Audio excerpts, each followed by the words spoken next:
Hey guys, this is Drew. There was an issue with the recording of this episode. The webcam decided it wanted to record instead of allowing our mixer board to actually record the audio to the computer. So I have permanently disabled the microphone on the webcam. Pray I don't disable it any further.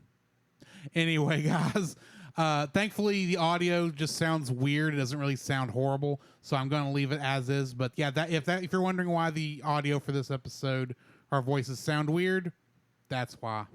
Anyway, enjoy Boss Baby. The Cellcast is recorded in front of a live streaming audience.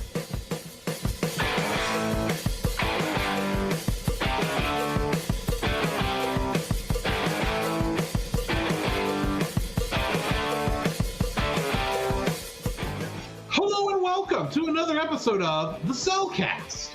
Joining me today is a man who is still fuming at the fact that this movie used puppies as villainy. Welcome, Jacob. How dare you? How dare you? You vile little puppies! Vile, evil betrayer! Yeah, it's like, what in the world? You made the puppies the bad guy, really? The puppies were not the bad guy. I know they were being controlled by the bad guy. Yes, I know. Which is kind of a dumb plot, but still. And they had to kill the puppies so they wouldn't take over the world. Which the forever puppies. Oh my gosh. We'll get into that when we get into that. But in the meantime. Wait. That's the end of the show. No. Let me finish. Anyways, let me introduce our co-host. A man who... You don't want to see him if he doesn't have his 3 o'clock bottle. But we would. That would be a bottle of Coca-Cola, right? Maybe.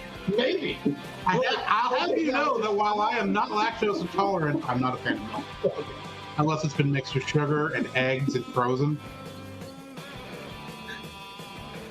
Okay, it's a bottle of Coca-Cola, okay? That'll work. Just reminding you that if revenge is a dish best served cold and revenge is sweet, revenge is indeed ice cream. That is true. Con would completely agree with that. He likes Rocky Road.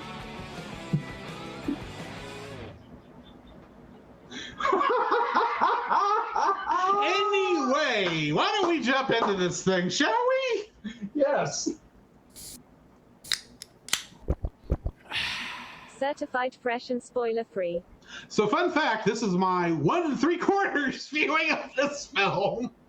Because I watched this film before, but I missed the end of it. I don't know what happened the first time I tried watching this film. Dum.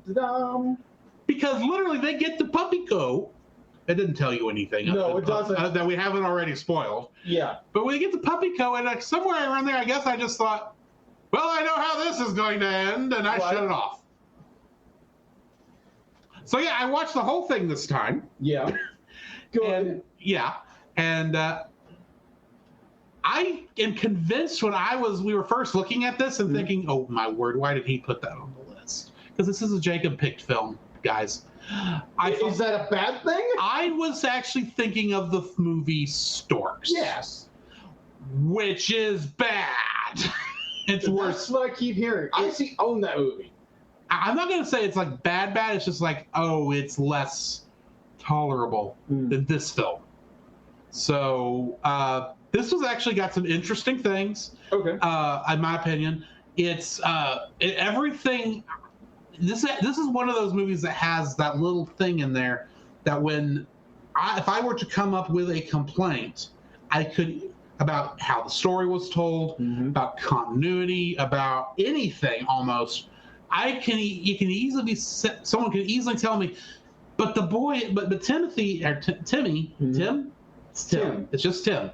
It's Leslie. But anyway, yeah. Tim Leslie is just very imaginative. So any weirdness that comes across, it's because of his imagination. Yeah.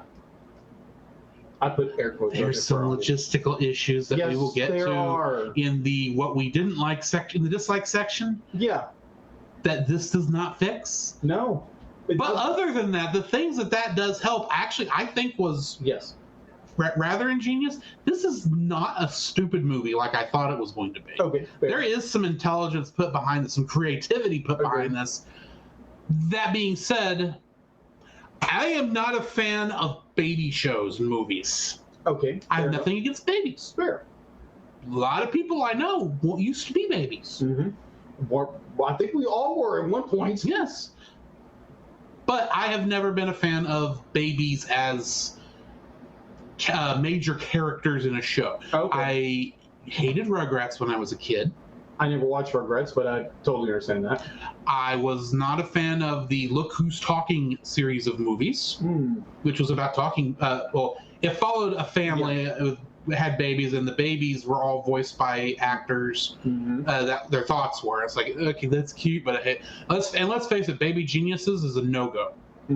I didn't even try that. Right. I have nothing against the concept, but it just gets, the babyisms get irritating after a while. They do.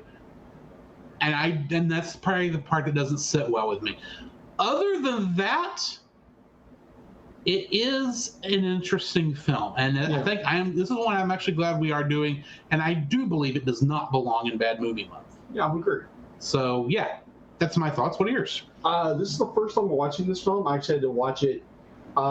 So we had some power outages in the apartments where we live. Oh, it wasn't power. No, it was power. Internet. It was internet issues.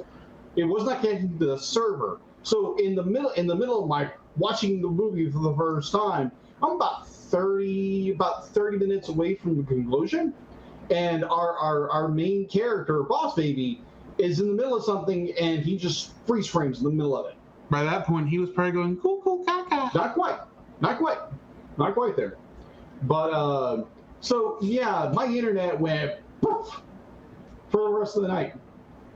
So I had to finish it the next night after, and I was like, oh, okay, this isn't a bad movie. It's got some plot issues. It's got like Drew said, the babyisms get really tiring really fast, and there's a lot of what is real and what is imaginary, because it's so blurred throughout this entire film. Yes.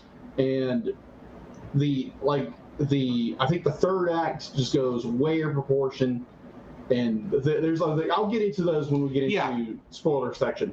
But overall, it's an enjoyable film. It's irritating from when it comes to like Drew said, some of the continuity is a little bit off. And I have logistical issues when we get to whether or not. Well, the main crux of the movie, I have a logistical issue with. I'll say that. Yeah, same here. The main plot of the movie of why everything's going on. Because if it's not the main character's imagination, everything's going on. If it's actually what's going on, it makes no sense. Because it starts one way, and the longer it goes, you realize that's not what's happening. Yeah. But how did they get there to begin with? Right. That's what doesn't make sense. Right. But we'll get there when we get there. Exactly. So, yeah. So, you ready to get into the spoilers for this thing? Yeah, let's spoil this thing. The following is a spoiler-filled review for the film The Boss Baby. Listener discretion is advised. The Boss Baby was directed by Tom McGrath, who we have previously reviewed one of his films. He was the director of Megamind. Yeah. Megamind was a good film. And you can tell there's a little bit of that ingeniousness to the film. Agreed. It was written by Michael McCullers and is based on the book by Marla Ferrezzi. I didn't know that it was actually based on the book. I think it's probably like a picture book. Probably like the thing you give to the soon-to-be older sibling, so that the younger sibling will when the younger sibling's being born, to prepare them for their role as the elder sibling. Yeah. I suspect that's what it is. I didn't look it up. I wish I had that kind of book when I was a kid. Didn't have it. I have no connection. Yeah. I'm an only child. Being the only child, totally good. You fit more with Tim, minus the.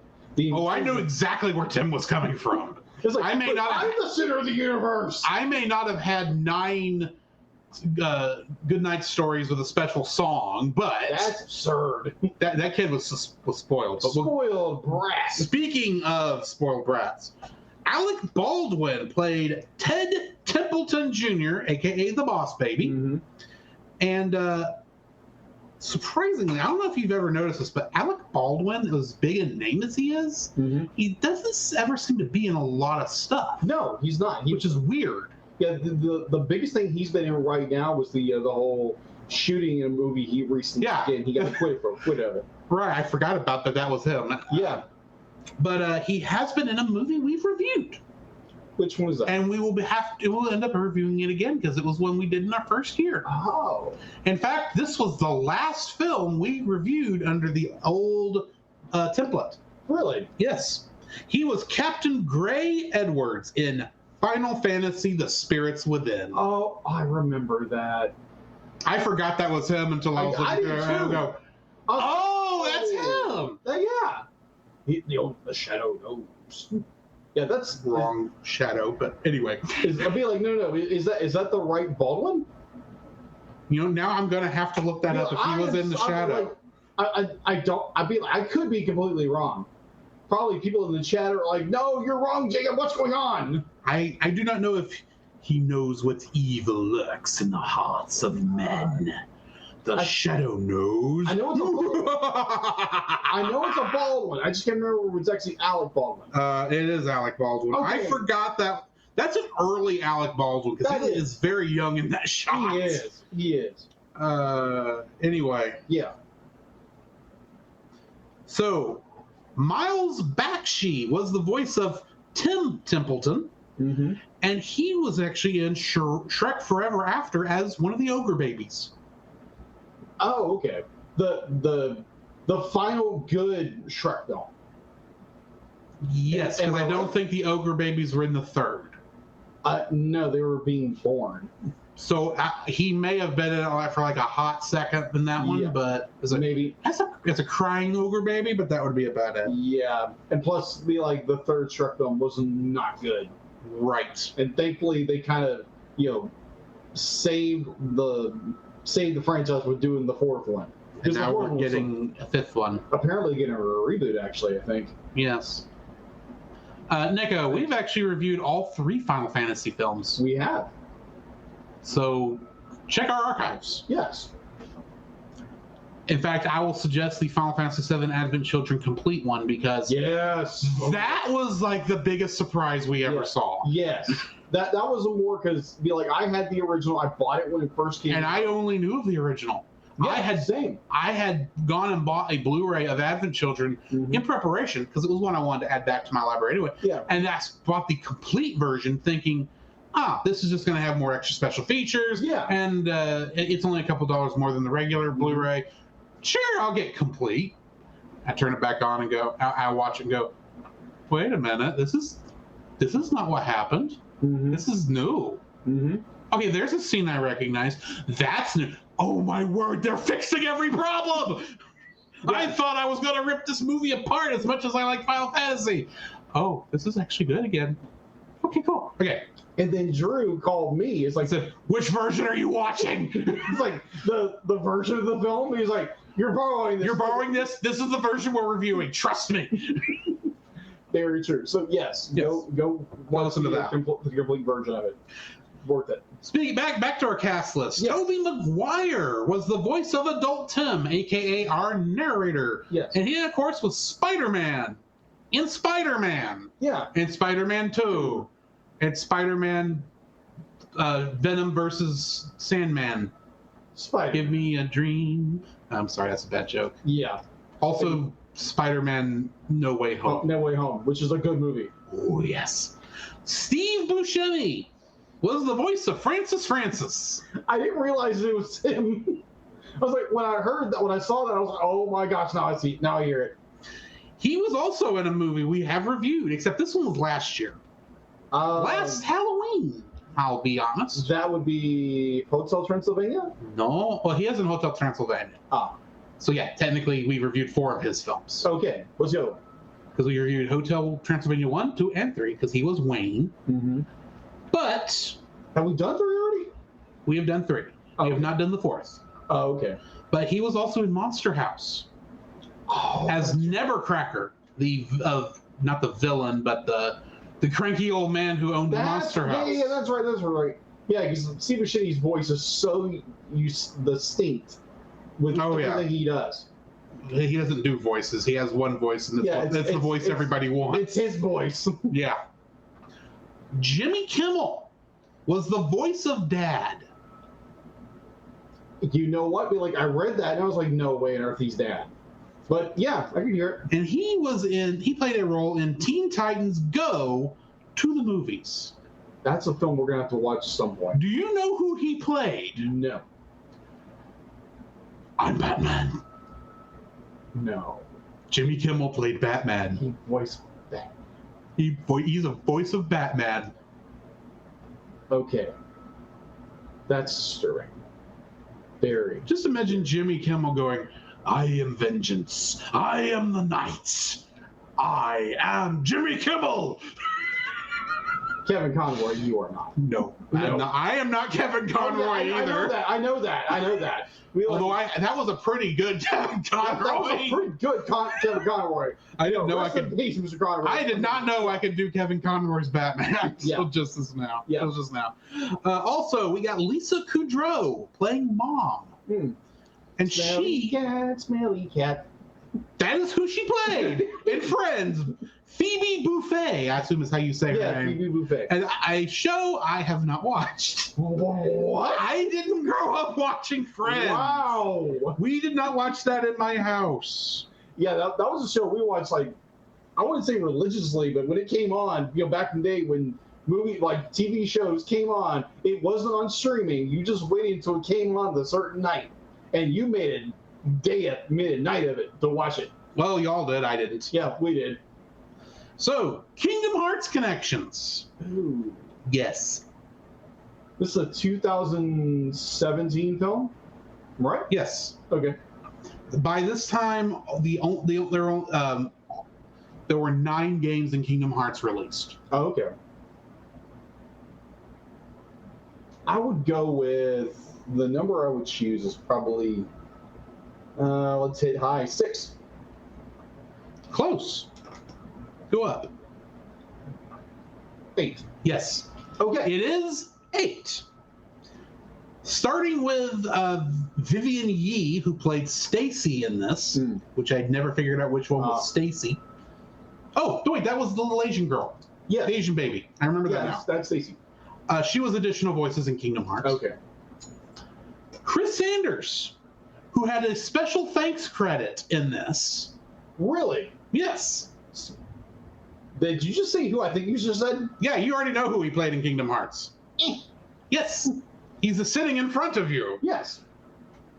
That puts him in 2 games, actually. Yes. My Tourette's is flared. I can feel it. My bad. No, it's not you. It's my Tourette's. No, I was saying my bad. It's like, please. I don't know if he's going to remember, if Nathan's going to remember to send me the entire blank file back so I can get your bark out of there. So you might actually hear a bark type deal. Just, brace yourself. The rest of the people I'm going to list here were listed on IMDb as being in the ADR group. Yeah. But I'm assuming that basically means they played additional characters. Yes. That being Tara Strong, who is also Riku of the Gullwings in Kingdom Hearts. Okay. Gullwings were the 3 hero, the main party from Final Fantasy X-2. 10-2. Okay. It was Charlie's Angels Final Fantasy. Okay. Sid's Angels. Okay. And that's as far as that joke apparently is going to go. There we go. Sorry if that was a little loud, people. I have Tourette's disorder. I bark like a dog. Yes. So finally, for 5 years, I bark like a dog in the gym. Technically, the second time. Second time, yeah. Jessica DeCoco. I don't know how you say this woman's name. I apologize. Dicicco. Picoco? Picoco? DeCoco. What is it? Dicicco. Let me see that. Where is it? Right here. Dicicco. Yeah, DeCoco. DeCoco. Yeah, DeCoco. It's the closest I can get. If I'm mispronouncing your name, ma'am, I apologize. She played Olette in Kingdom Hearts. Okay. One of Roxas's friends. Ah, You don't know who Roxas is? I do know who Roxas is, actually. Okay. I Do you know who Roxas really is? Yeah. Okay. He's the nobody of Sora. Oh, you are good. Yes, I know a little bit about Kingdom Hearts ever since we like. You became friends with me. Exactly. Audrey Wasilewski. I'm not kidding with that name. that is a name. That's a whopper of a name. That has got to be Russian or Nordic at least. What? Hold on, let me read it. Wasilewski. Wasilewski. Wasilewski. Ski makes me think Russian. It sounds. It's. I mean, like I'm not sure because I can't figure out the dialect of it, but Right. She played. it's Slavic. I know that. Yes, it's Slavic. She played a side character in the Tarzan level that at one time. Well, hey, I'll put it this way: in Kingdom Hearts, I didn't realize they had a voice for this character. Okay. In the original movie, she was voiced by Rosie O'Donnell. Turk from Tarzan. Oh my gosh. I almost spat at my water with that. That would have been funny, but close. Yes. Michelle Ruff was additional voices in both. Ruff. Julian Zane Chowdhury was additional voices in both. Mhm. And for the one I had a little bit more to work with here, Robert Clotworthy. Okay. He was additional voices in Kingdom Hearts, but in Super Smash Bros. Ultimate, because Smash Bros. Ultimate is officially a Kingdom Hearts game, Yeah, it's connected. he played Black Knight from one of the, he was archive audio of the Black Knight, I believe in one of the Fire Emblem stages. Okay. So, yeah, that. And that's what I've got for all the Kingdom Hearts connections. What do we have in info and stuff? All right. So info and stuff. We have a score on IMDb of 6.7 out of 10. You can watch it on Netflix if you subscribe to Netflix. Please do not pirate films. I'm just saying that. Please don't pirate them, because people get paid for these things, and you Right. steal other people's property. Period. Production was DreamWorks Animation, distributed through 20th Century Fox, now simply 20th Century Studios. Yes, because this was one of the last films, I believe, that 20th Century was distributing for DreamWorks before they got bought by Universal. Yeah. And then 20th Century Fox got bought by Disney. Disney. And they'll never work together again. Which is weird when you consider, I think Disney actually distributed some DreamWorks films back in the day. That's weird. But moving on. Yeah, moving on. Katzenberg. Katzenberg! All right, release date. So it was officially released. It was officially previewed in what Florida town? Drew? Kissimmee St. Cloud. Nope. You want to know why I picked that? Why? Because it's right on the doorstep of Walt Disney World. I remember these commercials from when I was a kid, advertising to the 5-year-old where to stay at Disney when you go to Disney World in Florida. Because who wants to stay on property? Moving on. Moving on. So this, the kind of a hint towards audience and a hint towards Drew. It is a now very famous Will Smith song, and I'm not referring to when he slapped Chris Rock for That's reasons. because Chris Rock is not a song. I know that, But I bet the song slaps. kind of. Anyway, Can you guess what I'm talking about? well, would this be the story all about how my life got flipped, turned upside down? That's And I'd like to take a story, California. just sit right there to how you became the prince of a town called Bel Air. Wrong. It was in Miami, Florida. For someone who never watched Fresh Prince, What? that was good. You have to was admit good, that. but what the? Poor man. Poor man. We were entertained by other things. So I just have no nostalgia for what the rest of the world has nostalgia. Wow! You never watched Friends. You never watched Fresh Prince of Bel Air. Did you watch Family Matters? Well, yes. That wasn't a good Urkel. That was a bad Urkel. Did I do that? Well, I was trying not to say that particular line because my Urkel also goes into 90s Sonic because it was the same guy. That is true. Well, no, I nearly did Link. Well, excuse me, princess. I was trying to. Yeah, we are having way too much fun. Of course. It's our show. We'll have fun if we want to. So, all right. So, Miami is where. Yeah. I didn't know Fresh Prince. Fresh Prince. I didn't know Will Smith had his. You gotta remember, I didn't listen to his music either. Oh, okay. So I didn't know he had anything to do with Miami. I know 2 songs of his. This is the story all about how and Wild Wild West, picking it up to do the Wild Wild West. Because I don't remember the Men in Black sing. Oh yeah, I do it. Here come the Men in Black. This is not Will Smith singing. But so yeah, on like one of his biggest albums yet, to that date, one of his biggest albums. Be like, there was a song called Miami, and my brother Jim at the time loved Will Smith music, and I was like, you know what, this is kind of cool. It was nice, clean music, kind of rap music, but it was just like I loved that first record. It was so good. But yeah, it was first. This movie was premiered in Miami, Florida. I think it's kind of a nudge, nudge, wink, wink to Disney. It's like, hey, we're in your territory. Yeah, we're putting you in theaters. Now that you say that, my entire choice of saying that it took place in Kissimmee, St. Cloud makes no sense whatsoever. In my mind, I was like, this is Disney. Yeah. I'm making the rookie mistake of anyone who's in animation thinking every animated movie is Disney. I am an idiot.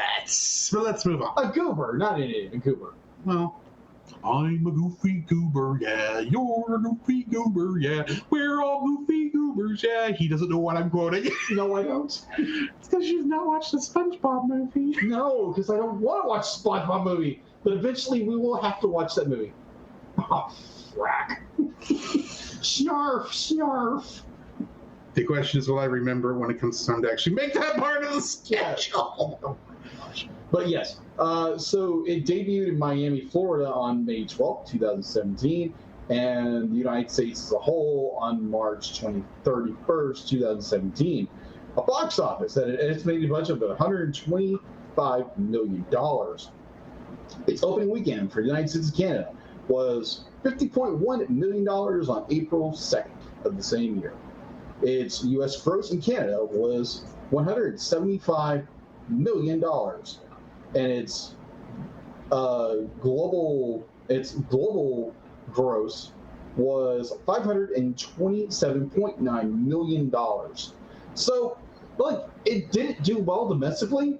Like, yeah, it made a little bit of its money back, but when you're talking about promoting and advertising and toys and everything, yeah, this movie didn't make money at all in domestically. Neko, I love how you think there's going to be any editing outside of weird goofs. Oh yeah, because most of this is going in. Most of it. The only thing that's not edited is the pre-show that goes to. And anytime Deedla kind of messes with us or we get tongue-tied. Yes, very tongue-tied. We've not been tongue-tied yet tonight. Oh yeah. So if you want to hear us tongue-tied, like go back and watch like season 1, listen to season 1 or 2, and that's where it'd be like I can't talk half the time. Let's say that. But anyways, going into home release, 20th Century Fox Home Entertainment released The Boss Baby on digital download on July 4th, 2017 on DVD, Blu-ray 3D, back when that was a thing. That is so weird because like you have all these 3D Blu-ray players or like movies out there which you can no longer play because the technology is obsolete now. You can still there's still 3D Blu-ray players out there. Yeah, but and plus, well, that's right. You're right. The 3D Blu-rays themselves were a separate disc from the regular Blu-ray. Exactly. So they're not backwards compatible. No, and like because I tried that with my copy of Coraline, which has a 3D, and it won't play. Unless you have a 3D player and still have a operational 3D TV that can use the format. I'd say because your PS4 can't actually play 3D Blu-rays, Really? but you don't have a 3D TV to send it through, so it's going to just kick it back out. Okay, that makes sense. All right. That was one of the weird technologies they kept from the PlayStation 3. That is peculiar. Sony was one of the major people behind Blu-rays. They That were is- pushing, when they were also trying to push 3D, they Okay, that makes sense. put it into the PlayStation. Okay. All right, so Neko, I can tell you the reason you don't see 3D and 3D Blu-rays, even if you have everything set up right. That's because most movies are not actually made to work in. We're not filmed in 3D correctly. yeah, they're Most of them are conversions after the fact. The only I have seen maybe any of the animated ones that are done in 3D are done correctly because they literally just render the same scene from a slightly different angle. And the only one I remember actually being filmed correctly was Avatar. Yeah, because they were actually shot in Yeah. 3D. Where the Do not watch Lion King in 3D. No, oh my gosh, that's terrible. And I don't mean the live action movie. I mean the animated one. 'Cause The it animated one. literally looks like paper cutouts. Yeah, because I watched that in theaters. It was terrible. Because I watched it originally when I was a kid in theaters. Oh, I went to watch this because I didn't get to see Lion King when it was in theaters. I'm taking advantage now. Same reason I went to watch Jurassic Park in 3D. Yeah. Because I didn't get a chance to watch it in theaters, and now I'm watching it in 3D. And you get to that first opening of that movie, and that guy and the Velociraptor is attacking, and the guy's going "Shoota, shoota!" Yeah. And there's that one shot of that he did where it's like going right up the guy's mouth, and he's going "Shoota!" And just like, "Good night, guy. Do you ever brush your teeth?" He's British. Yes, and I did not need giant teeth that size in 3D coming towards the screen. Anyway. Boy, we are off the rails tonight. Yes, we are. So, 3D Blu-ray and Ultra HD Blu-ray, back when those were the thing. Ultra HD Blu-ray is still a thing. That's what we call 4K Blu-rays. Okay, didn't know that. I didn't know that. All right, that was all released on July 25th, the same year. Physical copies contained a short, Boss Baby and Tim's Treasure Hunt Through Time.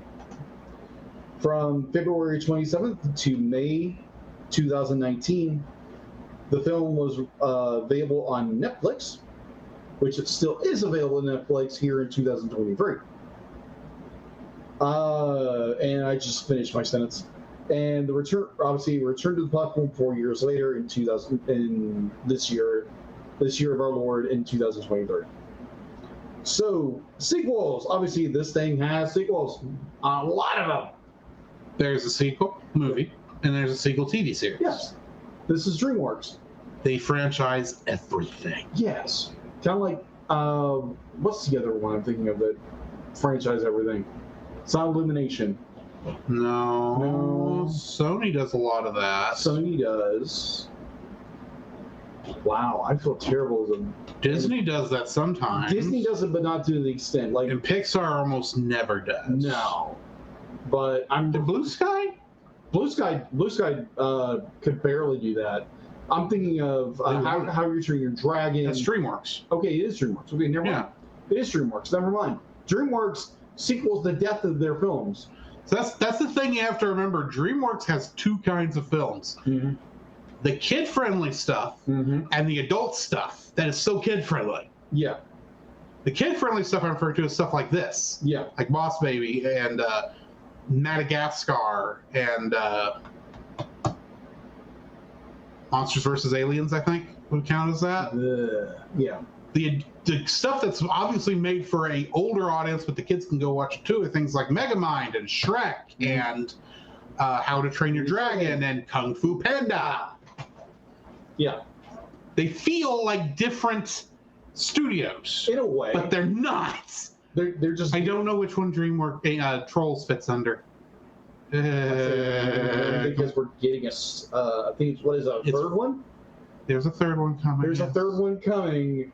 Oh my gosh, this is be like, I know we're originally going to have to review this. We've already reviewed the first one. We have a toe in the door. We have to keep going. I know. Oh my gosh.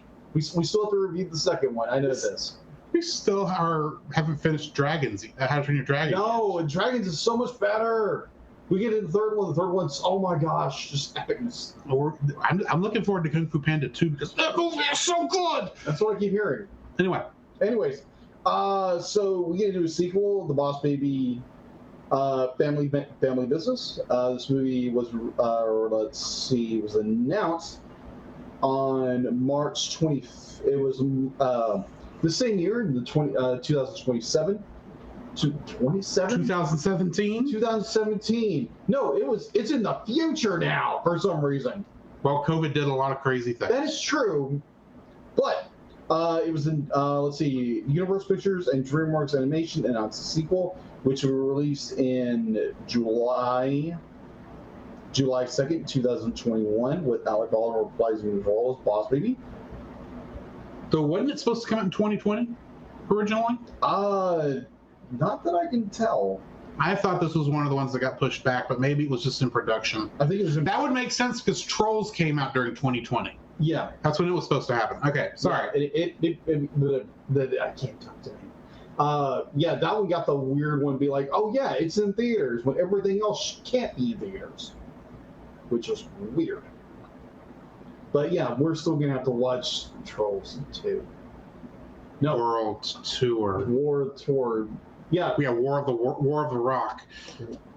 Can you smell what the trolls are cooking? And it's not good. It's glitter. It's glitter. I've seen the movie. It's not that great. It's not. And it's got this enormous plot hole right in the middle of it. It's just like, this. I haven't watched it. I don't want to know until we watch it. I got you. All right. So, with all that said, yes, a sequel did come out. And it was released on July 2nd, 2021. And then we get into the TV series that every DreamWorks movie does. It gets a series in some capacity. Mm-hmm. Like, heck, even Kung Fu Panda got a new series most recently. But Legends of Awesomeness I never watched. Yeah, that's what I keep hearing. I never watched it, so I don't know if it's good. All right, Boss Baby back in business. Was released on December of the same year the movie was released in 2017.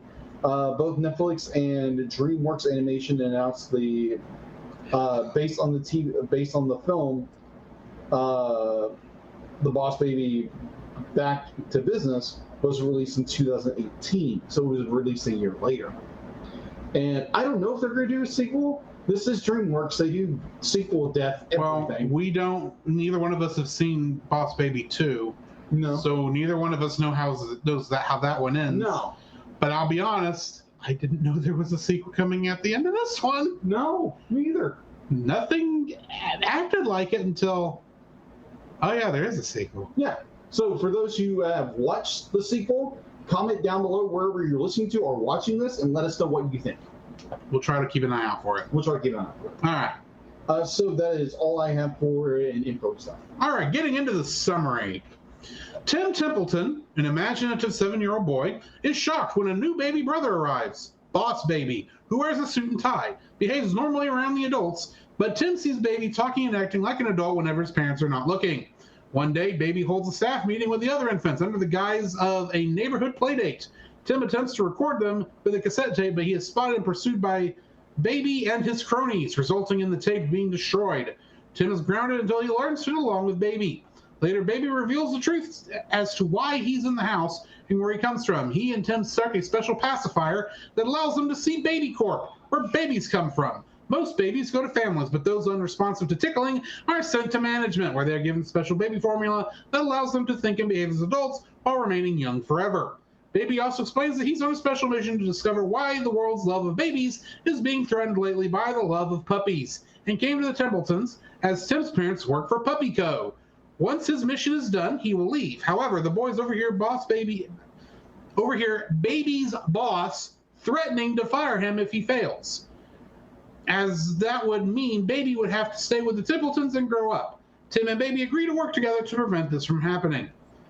On Take Your Kid to Work Day, the parents take Tim and Baby with them to Puppy Co., where the boys sneak away to investigate. They are captured by Francis, CEO of Puppy Co., who reveals that he was previously the boss of Baby Corp, but started to slowly age because he was intolerant to the formula, resulting in him being fired and sent to live with a family. He steals Baby's formula, intending to use it to make a forever puppy incapable of aging, which will take all the love from babies and give him his revenge on Baby Corp. Francis whisks Tim's parents away to a conference in Las Vegas and leaves his brother Eugene to watch the children in disguise as a female nanny. Without the formula, Baby starts to periodically revert to normal infant behavior. The boys escape Eugene and reach Las Vegas, where they find Francis ready to send a rocket of forever puppies out into the world. Tim's parents hear their children, but are locked up underneath the rocket to be burned. Tim and Baby fight Francis on a raised walkway and knock him into the vat of augmented formula, where he turns back into a baby and is taken home by Eugene. Baby is taken back to Baby Corp and promoted to CEO, while Baby Corp employees remove evidence of Baby and wipe his parents' memories of him. Baby and Tim soon realize that they miss each other, and Tim invites Baby back, saying if there is one love enough for one of them, Baby can have it all, realizing that love is something that grows instead of being split. Baby returns, this time as a normal infant boy named Theodore Ted Templeton. Years later, as adult Tim and Ted tell the story to Tim's eldest daughter, who is apprehensive about the arrival of her newborn baby sister. After the adults leave, the newborn girl reveals that she is a boss baby too, surprising the elder daughter. Okay, so there was some thing, but it was still, yeah. So, getting into the trivia about this. About 7 minutes into the film, when Tim watches Boss Baby exit the car, Tim is wearing a t-shirt with the digits 01 imprinted. Yeah. However, when he gets down the stairs, the digits change to 02. This indicates him being relegated to second place by Boss Baby. Mm-hmm. Young Timothy, played by Miles Bakshi, has a Gandalf-themed alarm clock. Bakshi's grandfather, Ralph Bakshi, directed the original Lord of the Rings from 1978. Mm-hmm. Our certain film we recently reviewed. Yes. We'll get to some more of Bakshi films at a later date. Yes. I know someone who really wants us to review Wizards. A mutual friend. Yes, I can imagine. He made me watch it the other night, a few weeks ago. Really? That's a weird film. It was, what was it, the 70s or 80s? It was before Fire and Ice. Oh, yeah, so that would have been like the late 70s. Yeah. Wow. Oh, yeah. It is Ralph Bakshi, so it's a little weird. Yes. Alec Baldwin's line, "Cookies are for closers," is a spoof of the Glenn Ross from 1992 line, "Coffee is for closers." That is a tongue twister. Yes, I don't know what a Glenn Ross is, but anyway. I'm assuming it's a movie. Mm-hmm. When Tim jumps up to his home's second story during the early chase scene, the sound effect is from the $6 Million Man from 1974. Really? Yeah. Huh. Near the beginning, when the toy steam train is being activated, different toys foreshadow the plot. First, there is a taxi, in which the baby is delivered, then a police car and a fire engine, in which the babies chase Tim. There's a barn referencing the family going to Puppy Co., then a game of Mousetrap, in which Tim and Boss Baby get sent to Francis, then an airplane in which Tim's parents fly, then a pirate ship referring to Tim and Boss Baby imagining their plane as a pirate ship, then a habit trail in which Tim climbs to get to his parents, then a rocket, which is where the forever puppies are being launched. Habit trails are those things that hamsters climb up and down in. Oh, okay. I had to look that one up. Didn't know that. In the scene where Tim discovers the Boss Baby on the phone to Baby Corp, a light bright toy can be seen in the background depicting a graph from babies going down and puppies going up, a hint of the baby's mission. The scene where Tim and Boss Baby attempt to steal and replace a file from Puppy Co. is a parody of the famous opening scene from Raiders of the Lost Ark, Yeah. in which Indiana Jones attempts to steal an idol from a temple. And it kind of backfires on. Mm-hmm. When Eugene is dressed up as a nanny-type woman to take care of the boys, he resembles Mary Poppins. Then Francis says that she's practically perfect in every way, which is how the titular character of Mary Poppins describes herself in the movie. Mm-hmm. Which brings me to the end of the trivia. Mm-hmm. So, what is your first like for this film? My first like for this film would be young Tim's imagination. Because there again, be like, I've always had an overactive imagination when I was a kid, and as an adult, being an artist, be like, you just imagine things all the time, you draw it. So the expression of artistic level, and as one reviewer put it, is like all the dreams are the imaginary dream sequences we think are imaginary sequences. We have putting air opinions quotes on- for our listening audience. We have opinions on that in a minute. Yes, we do.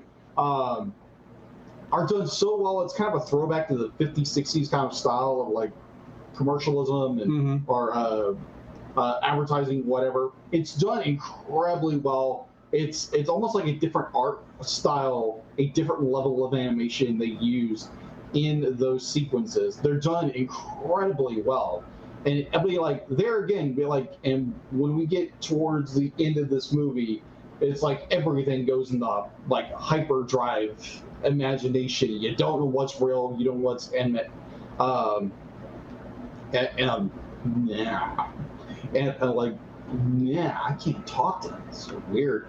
But yeah, Words are hard. Yes, words are hard sometimes. So, like, even towards the third act of this film, you get where things get the blur between reality and imagination. And like, it looks amazing. It's amazing animation in every fashion or form.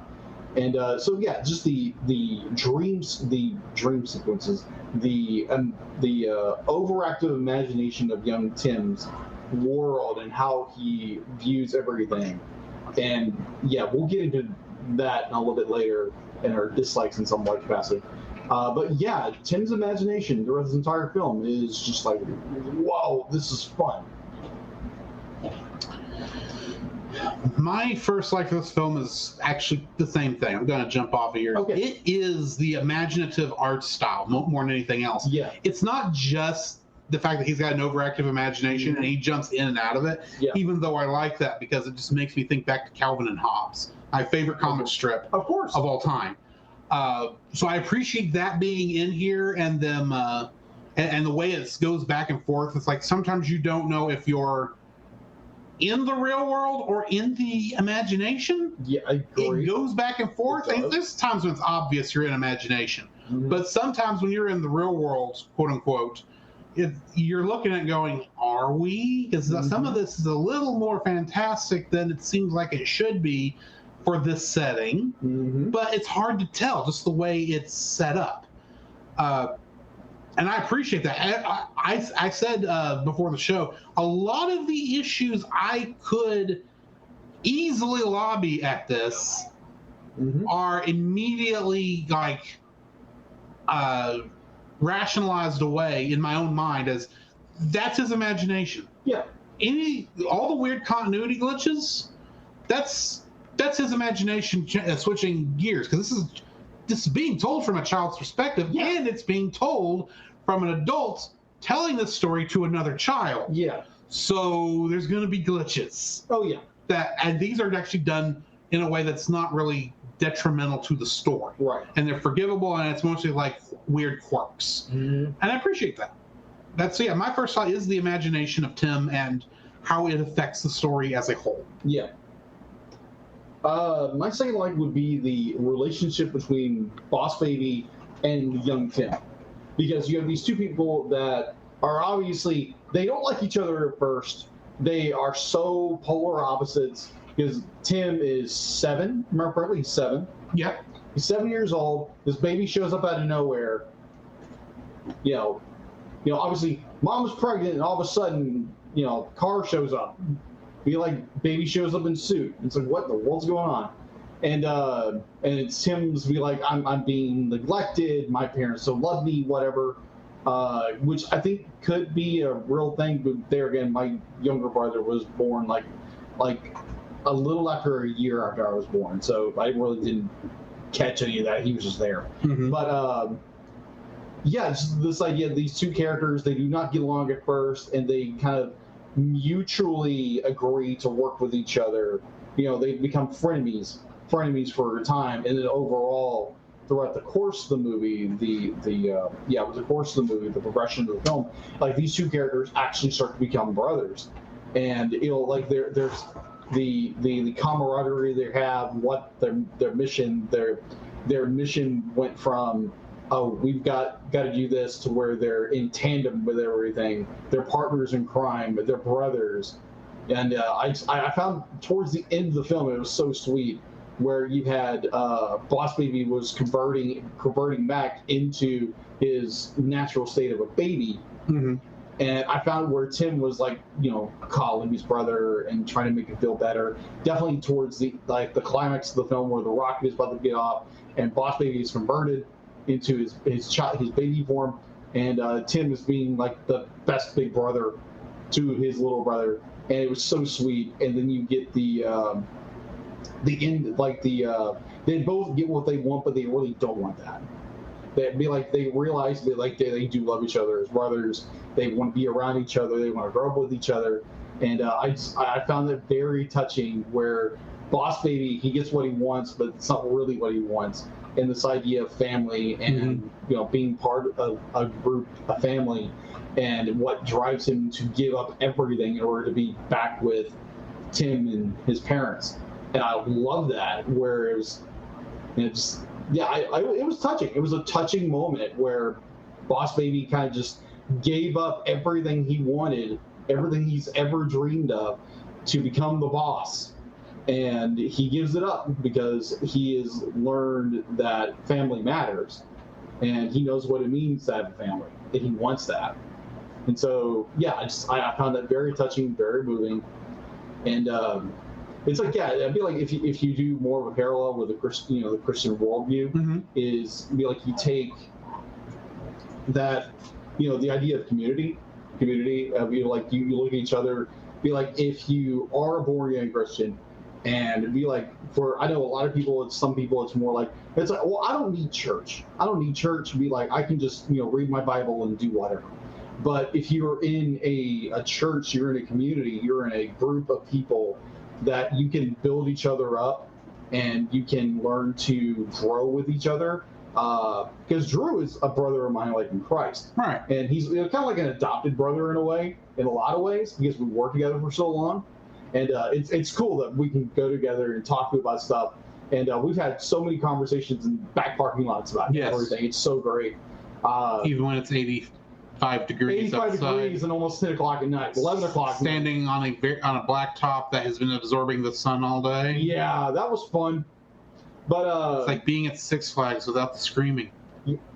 Kind of. Kind of. You're not kidding. At 10 o'clock at night, so, oh my gosh, my feet are going to burn. Yeah. But it's like, if you have a relationship with Christ and you want to become around other believers, and that's the way you grow up. Be like, one is like having communion with God, and through prayer and through reading of His Word, mm-hmm. and also being around other Christians to build you up.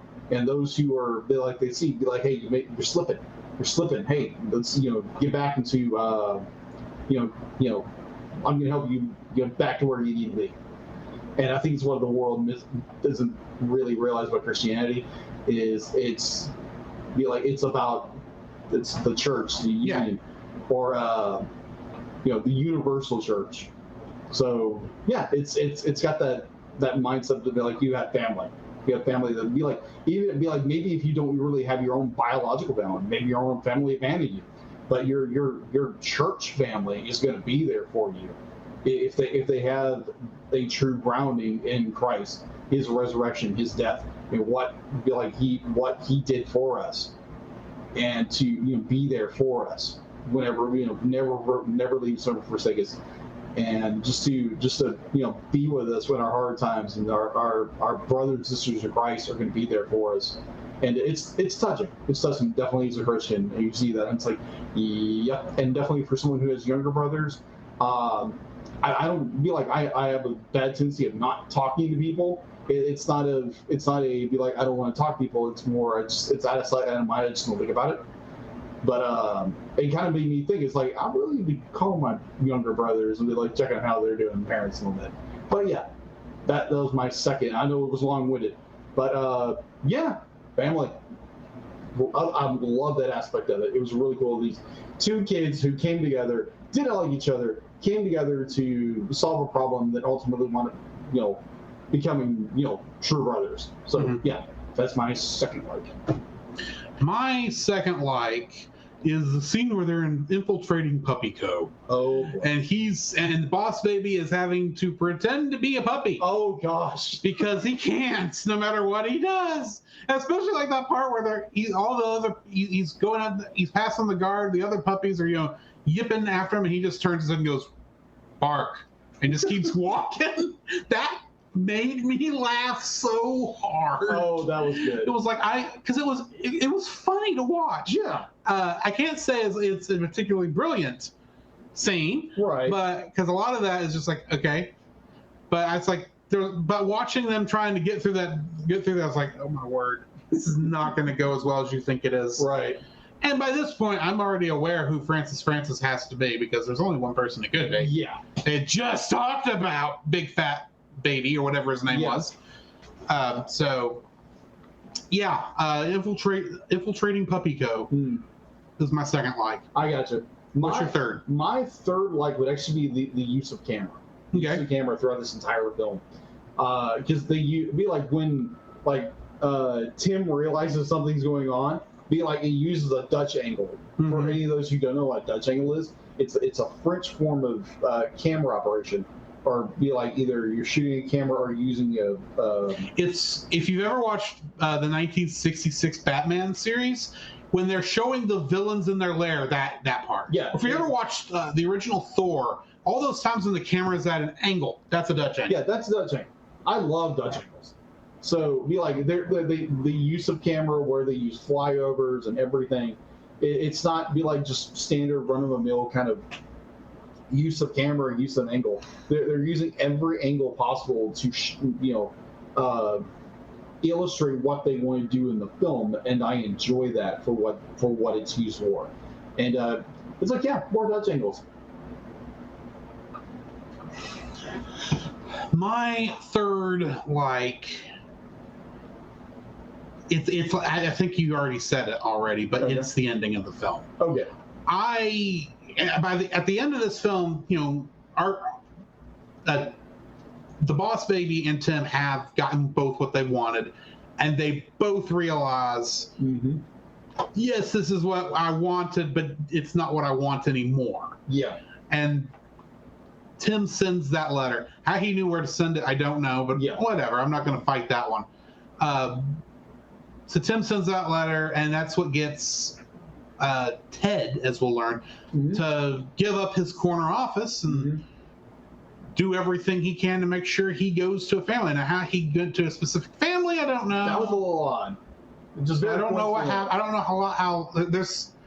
I think you're just supposed to. That's one of the things I just accept because it's like, okay, yeah, the story needs that to happen. I'm fine with that. That's not that big a deal.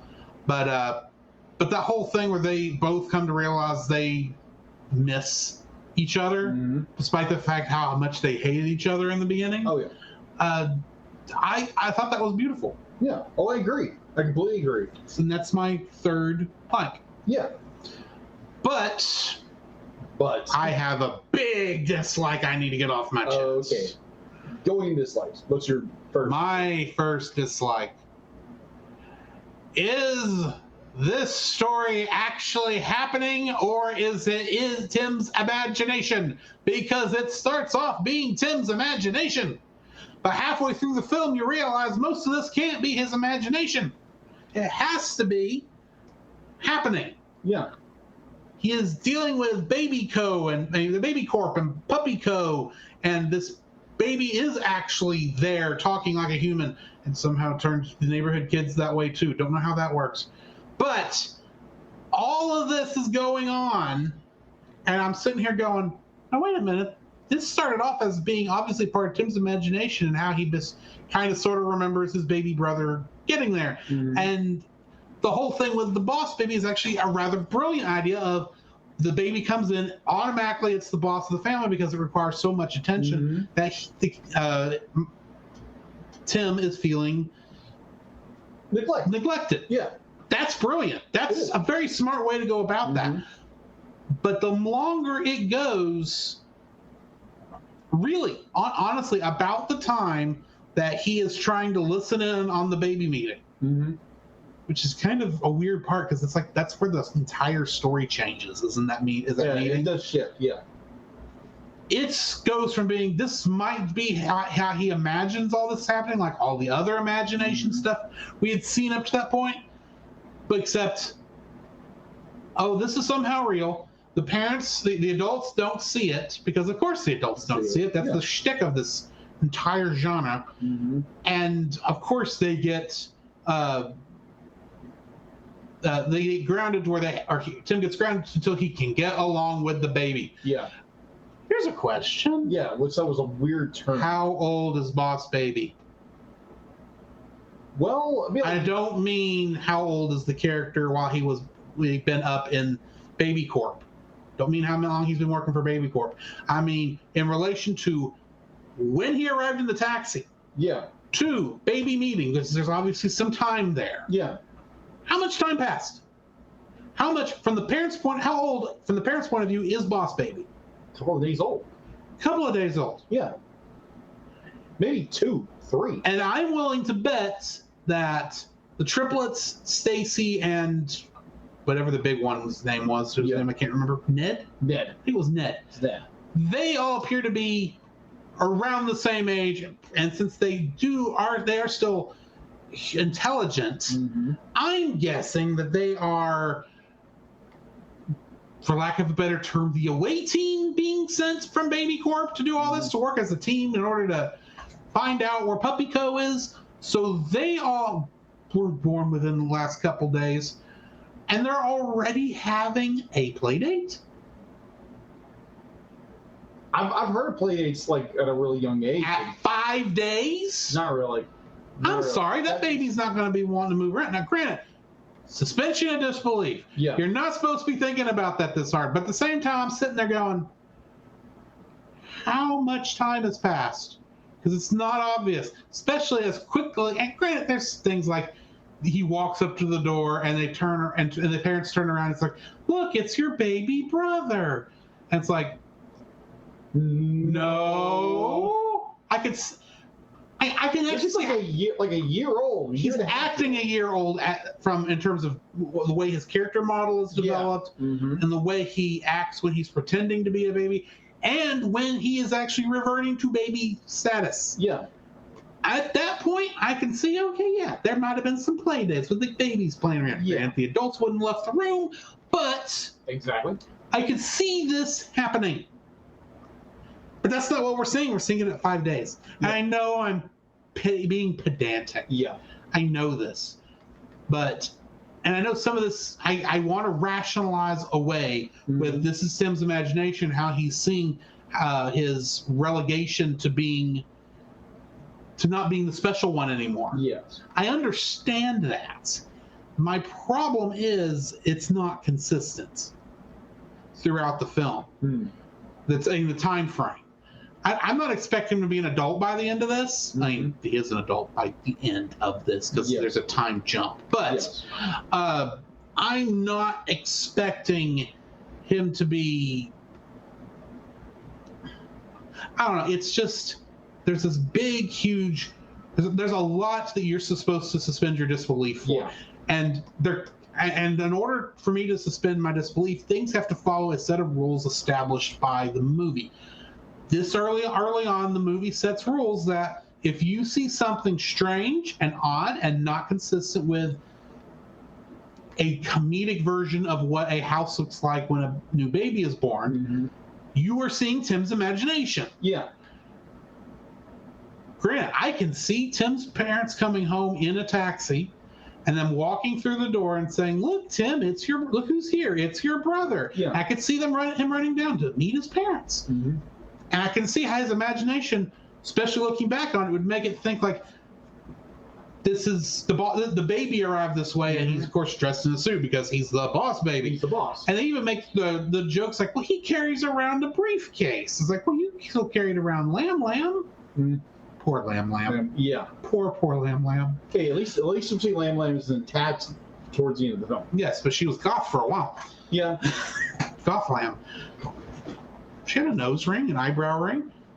You're right. Yeah, Golf Lamb. Just missing black fur. And eyeliner. Right. But I'm sorry that I got off on a weird tangent there. Like, we haven't done that all night. I know. But I mean, it just is so. It doesn't follow the halfway through the film. It stops following its rules about if this looks different from what it's there. Where it's you think is supposed to be happening. If it's something weird and fantastical, it's got to be Tim's imagination. Half the stuff in this movie can't be Tim's imagination because for one thing, you're not going to happen to get on a plane with a bunch of Elvis impersonators and no one bat an eye, especially if you're going to sit in first class. Yeah. Granted, I like the cool bit there where they're pretending to be on a pirate ship. That was a cool moment. That was cool. But the Elvis impersonator stuff, that was funny. Yeah. How all that worked. But at the same time, this movie does not follow its own rules. Agreed, it doesn't. Starting halfway through the film, it's just like, what would be the funniest thing to see on screen right now? Elvis impersonators, a flood of them. I'm sitting there going, it's funny, but it doesn't follow the rules. Yeah. It blurs the line between reality and the imagination. And it doesn't do it in a good way. No, it doesn't. So yeah, that's my first dislike. So that's my big logistical error. Okay. So yeah, mine is the exact same thing. It's just the constant blurring between reality and imagination. Because there again, like you see Tim's imagination is very active and very hyper. Be like you see where he's playing pirates or he's scuba diver or stuntman or something like that. He's saving the day, whatever. Like most little boys do. And then you get obviously how Drew described where the boss baby shows up. It makes sense the way he would think this, and plus he's thinking this in retrospectively as an adult telling his daughter.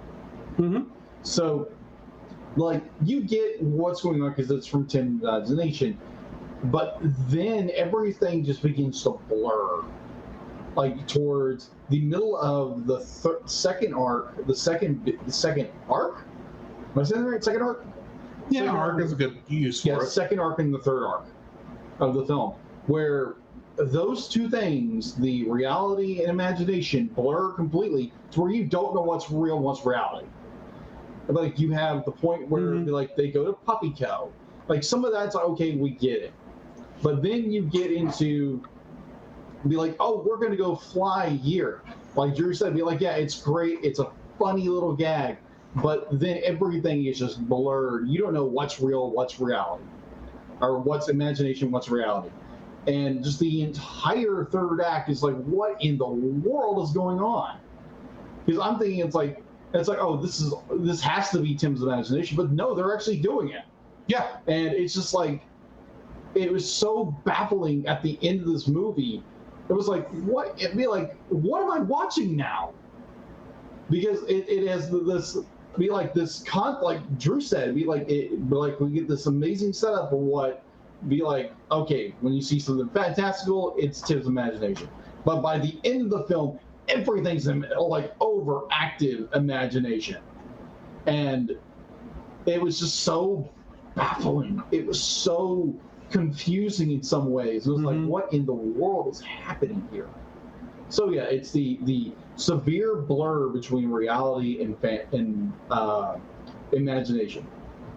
It gets so jumbled up towards the end of the film. I understand where they're going, but good night. Set your rules and keep your rules. Don't. Because makes for a better story when you follow your rules. Exactly. And DreamWorks, you know this. You are normally very good at following these rules that you set for yourself. Yep. And there's just only so much I can forgive. Yeah. So that's my first dislike, the blurring between reality and the fantasy world. Mm-hmm. What's your second dislike? My second dislike, and I admit this, I know this is a story about being told from a kid's point of view, so things are just going to turn at an angle, at a 90-degree angle. Yes. Or a 180-degree angle when you do something. Tim is grounded, not because he can't get along with the baby, right? Mm-hmm. Now, here's the thing. If what the parents were seeing was just them going out and he's looking like he's getting ready to launch the baby like a catapult, that already is not 2 weeks. Okay. That is a month. Mm-hmm. At least, because you are going to damage the child. From their point of view, Boss Baby is a baby. Yeah. Not any different from Tim when he was that age. Yeah. It looks like Tim is going to kill the baby. Oh, yeah. From their point of view. Oh, yeah. And Now, they don't know that Boss Baby's a little bit more resilient considering everything else that just went through in that scene. Exactly. And prior to that part. But and that's where some of the blurring goes. right. And you don't know. So it's like, you're going to ground Tim Mm-hmm. because he nearly killed the baby. Okay, I don't exactly know what else you're going to do to keep to punish without being overly critical, because maybe Tim doesn't know. Yeah. Granted, Tim's not used to being not special, Yeah. and they're trying to be good, kind parents. Mm-hmm. But 2 days of what has to be, what would obviously be, we are somehow both making sure that Tim is ungrounded in 2 days, Yeah. being way too easy along. Kids don't turn around that fast. No. Not to the degree we No. see. No. Grant, I know it's a comedy. It's meant to be as a joke. It's meant to be. I know what's going on. I'm just looking at it from the parents' point of view. Yeah. The parents should not have made this turn that quickly. Yeah. And then, because the boss says you both have to go to the convention, but I'm going to set you up with our super nanny service, or whatever it is, so you don't have to watch either of your kids. I can see them being pressured into it. I still can't imagine why they would let some stranger like that take care of a 5-day-old. Mm-hmm. What? Most companies at least give the mother some time to, recover after birth. Yeah. Granted, I know this is supposed to be evil company, or this is supposed to be a company being run by an evil person. Mm-hmm. And he's got to have them both there because they're getting ready to launch this new product, a brand new puppy. Yeah. That will never die, which Sounds terrible. more on that problem on my third dislike. Yes. Same. Because I have an issue with Yes. well, let's just say the only thing, I'll get to it in a minute, but if Puppy Co. is going to survive, releasing a product that never deteriorates is not a good move. No, it's not. You're going to have to come up with some planned obsolescence. I'll get to more to that in a minute. Yeah. But there's so much, there's no way he could have been ungrounded that fast, especially when ungrounding is, you get to go to take your kid to work day? Yeah, that's just... What kid wants to go to take your kid to work day? Sometimes. I know sometimes, and I know there's a lot of, trying to get together and being, and trying to promote family togetherness within the company, and it gives great image, but I'm still sitting there going, I don't care how much I loved my parents. I would not want to go to the take your kid to work days that you see in these things. Yeah. Where they're pandering to the children. They have kid carnivals, which what company is going to spend that much money? Yeah. That's a problem I've had with that shtick for a while. Yeah. I just don't get it. I guess that's what it comes down to. Is I don't get the logic behind what goes on with the parents. Fair. Okay. I totally get it. That's what it comes down to. I don't get the logic with the parents. What's Okay. your second dislike? My second like kind of I think our dislikes and likes are kind of following each other. So my second like would be Dislike. Dislike is the story goes off the rails. Let's just say this. So we have a plot convenience to where obviously Tim has been grounded, and the parents automatically, because they mention they be like, oh, this is part where we're going to go here, and it's just so conveniently like they're like, oh, Tim gets to go ever since he's only been grounded for 2 days. And there again, the two characters somehow are automatically getting along after that. But it doesn't make sense because with two younger brothers, you get mad at each other. It takes some time to get over things. Now, granted, we got over things pretty quick, but it's like, yeah, a 5-day-year-old and a 7-year-old. That's going to take some time.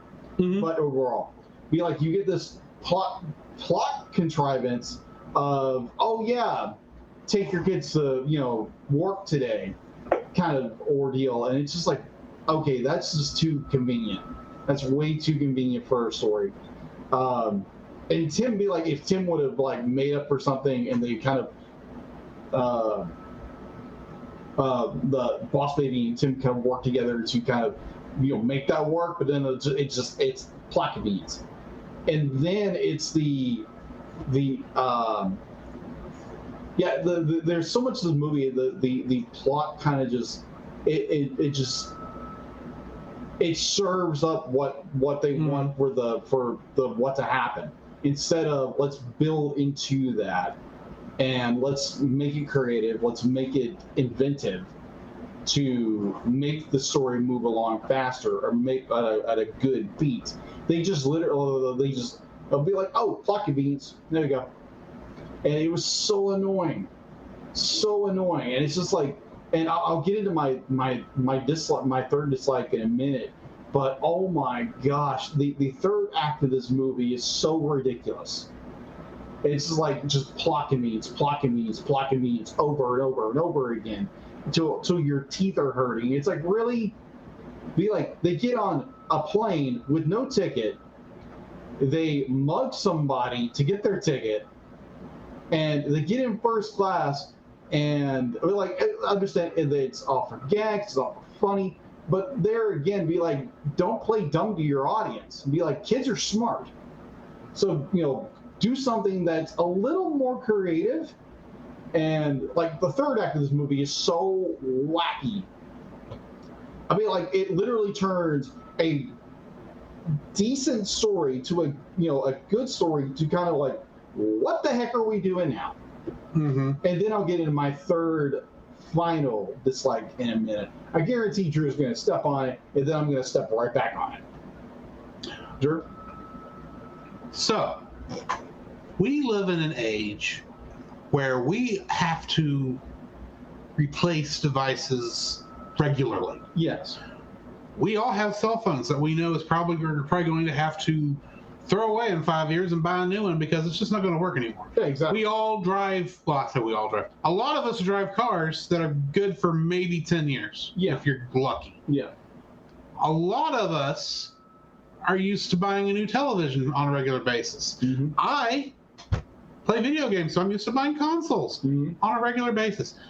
A big plan of a lot of companies is planned obsolescence to make sure that the product is good enough that you're not going to want to return it, but at a certain time you'll be able to buy an upgrade and be willing to spend the same amount of money over again. Exactly. Two things, now that I've brought that up. Mm-hmm. Why does only one company in the world have access to puppies? Which is weird. Baby Corp doesn't make sense because it's a heavenly business. Yeah. You kind of get the feeling. Exactly. Puppy Corp is human. Mm-hmm. It's run by humans. Granted, if you say like, oh, this is Puppy Corp and we're making new breeds of dogs, Mm-hmm. but you can still get dogs elsewhere, that I can live with. But, okay, so puppies only come from one company. Put that into the rules of the world. Mm-hmm. Doesn't work. Here's the other problem. why are you going to release one puppy that will never deteriorate, that will never grow old? It will be perfect for the rest of eternity, because the way this makes it sound like the puppy will not grow older, and he will probably be resilient from every disease and not die. Because that's basically what that baby formula does to the babies. Except they have to drink it regularly. Somehow this is going to be, the puppies aren't going to have to drink the formula regularly. I don't get how that works, but logistics, they maybe think some of this through better. But here's the thing. As much, I know the reason he's wanting to do this is to take all the love away from babies, so he can stick it to Baby Corp and put it on puppies, which he owns a controlling interest in. I get that. Here's the problem. After you've destituted Baby Corp, which is going to cause a lot more problems in this world, Worldwide problems, you still have to sell puppies. And you're not going to sell puppies. Now, granted, maybe this I just considered this. Maybe it's his end goal. If there's not going to be any more babies, which is what's going to happen if Baby Corp goes away, you have a limited number of customers to sell puppies to. And then you have immortal puppies. Who will outlive the babies. And then the world will be overrun by immortal puppies. Oh, that is... Oh, my. And the thing is, the immortal puppy, the way they draw it, this is a very happy dog who doesn't look like he understands sadness. No. He doesn't look like the kind that would comfort you when you're sad, like when you just learned that there'll be no more humans on this planet. And the puppies are going, love me, love me, love me, love me. That's not what he's actually saying, but that's kind of how I interpret it. Because they don't show these puppies look fake. They look robotic. They look like a. If they were robot puppies, I'd go with that. But these are supposed to be living, breathing puppies. They're never going to grow into adult dogs. That's a lot of energy that's going to kill the last couple humans. Because the forever puppies are going to want attention. But if they're also immortal and never growing up, that means they can never grow into an intelligent species to take over the planet like most sci-fi would show. So, granted, I don't think I'm supposed to think about it this hard. But this is what happens when you leave these big loopholes in the thing to not explain. You could have had. That's the thing. Boss Baby could have easily nipped this in the bud by after the villain, big fat ugly Boss Baby, who's now Francis, tells what's going to happen, monologues. Why does Boss Baby, the intelligent businessman that he is, not just turn around going, what are you going to do when you can't sell puppies anymore? All you had to do was have the Boss Baby ask the obvious question about what are you going to do when you can't sell the puppies anymore in your program and your company goes out of business. What are you going to do then? You are going to be in bad shape. That would have fixed all my problems. I could just you have thought about this movie. Good. I can move on. And I can still go with the acceptance that Francis is being short-sighted because he's solely out for revenge. But they never give me what I want. And that's be logical. That's the thing. You can be funny and be logical at the same time. You have rules, follow them. There is still stuff that has to happen.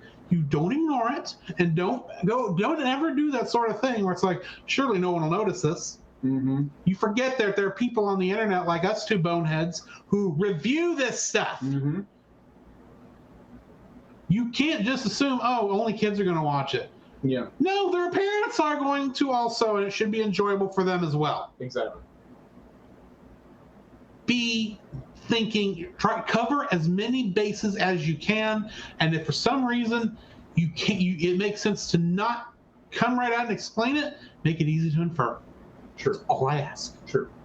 What's your third dislike? My third dislike goes around the exact same thing. Is you have this enormous plot hole with Francis J. Francis wanting his revenge against Baby Co. with I'm going to make Forever Puppy, and then like, oh, that's going to put Baby Co. out of business. And that just, it turns into this tidal wave of issues, which is never addressed, because there again, it's all about the fun, it's all about the action, it's all about the silliness of everything and all the baby jokes you can throw at it. And it just throws this enormous wrench into your story where, like Drew said, be like, and you're no longer have the population of the planet is going to diminish extremely. Like some people say nowadays, like, oh my gosh, the birth rate has dropped. You think, be like, that's bad?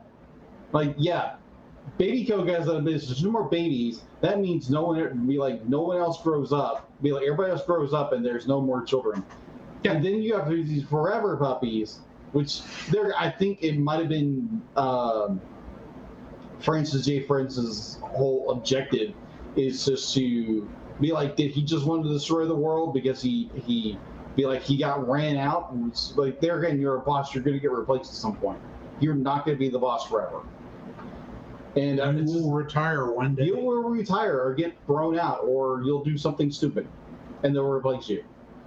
And it was just this whole third act plot, and like even like when we understood what Boss Baby's really doing, it's like, really, this is a really dumb plot. Mm-hmm. This is really, really stupid, because it's not fleshed out. There's no real, hey, let's get the adult audience engaged with this and make them think about this. But no, it's just a dumb, stupid plot that, oh my gosh, we got to stop this new puppy design coming because babies are going to get outloved by puppies, which is the dumbest idea on the planet. Because there's only a finite amount of love in the world. Yeah, yeah. I don't think that's how it works, Jim. Yeah, exactly. Because they're going to be I meant Jim Kirk, not Jim Heron. Yeah. I made sure you were talking about. Darn it, Jim! I'm a podcaster, not a. I'm a podcaster, not a gynecologist. Better one than I was thinking. Anyways, yeah, this plot in this movie is so dumb, or at least the big objective of the Boss Babies. That, oh my gosh, we gotta stop puppies from these super puppies from being created because we're gonna not get loved and we're gonna get pushed out of the way. It's just like, this is dumb. This is a really, really dumb story. And then you get the whole third act where everything is just so overly blown imaginary-wise that you can't distinguish what's reality and what's fantasy, what's imagination. Like this, you get into the movie solid, and you get imagination, you get the Boss Baby, and then you turn to that meeting, and then everything kind of goes, turns upside down. And that's the ending where the Boss Baby, he gives up his seat, gives up his corner office to go live with the Templetons. Great. I thought that was a great point in the story, but everything in the middle, when it comes to like the third act or the third arc of the story, or the second act of the story, just is flipped on its head, because we get this really, really dumb story of we have to prevent this hybrid, super dog from being created, and they fail obviously, and it's just, and there's the other thing, be like, they don't prevent the dogs from getting away. It's like they just let the dogs go, mm-hmm. and people are still going to go gaga over these dogs, and if your objective was to stop it, you haven't. You have just set the apocalypse. You have set Skynet upon the planet. In the form of puppies. In the form of puppies. Cute, adorable puppies who will never die. Instead of Cyberdyne robot. Cyberdog. Cyberdog. Yeah, it's a Cyberdog. It's a Termadog. The Termadog. It's a Termadog. That this plot literally falls apart because then you have this immortal, cute puppy dog who's never going to die, and it's going to outlive everybody else because there's no more humans on the world. And it's the dumbest plot in this film, and it's so freaking stupid. They don't explain it. It's not be like I said before, give your audience something to grab a hold of. They don't. They just be like, it's gag, silly poop jokes, pee jokes, whatever. Let's throw it out there. Let's have fun and not think about the plot and not think about your main overarching theme. Mm-hmm. Be like, good. Be like, the theme of the movie, good idea. The plot is stupid. So yeah, that's my third dislike in this one. I have a bonus dislike. Hmm. What color is the hair of the female boss baby at the end of the film? I don't remember. Blonde. Okay. Have you seen any clips of what that character looks like in the second film? No. She's a redhead.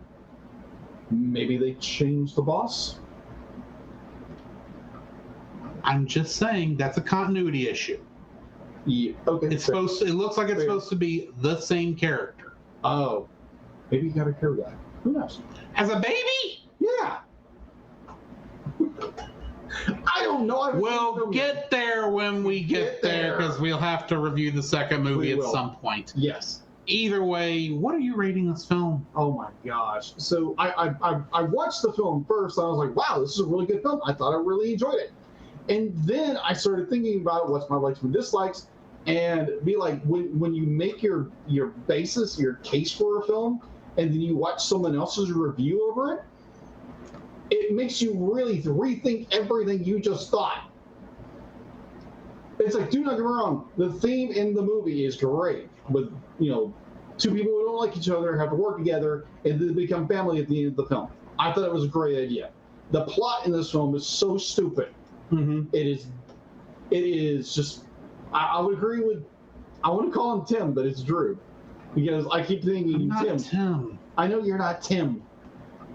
But, like everything else around this film, be like from the plot contrivances to the plot conveniences, it just makes this not a good film. Be like, I enjoyed the animation. Do not get me wrong, I love the animation in this movie. The performances are done very well. The fact that like Tobey Maguire is Tim, his older version, I thought that was great. Alec Baldwin as Boss Baby, I thought he did a really good job. Just the plot and like the overarching story is so stupid. So I'm gonna give this movie, like it's such a toss-up. Like, I can't give it a good rating, but like, it's got so many good parts to it when it comes to animation, creativity, and everything. It's got all this great stuff to it. It's just as a sucky plot, as a sucky story, and it's so contrived in storytelling. I'm going to give this. I'm going to give it a 6.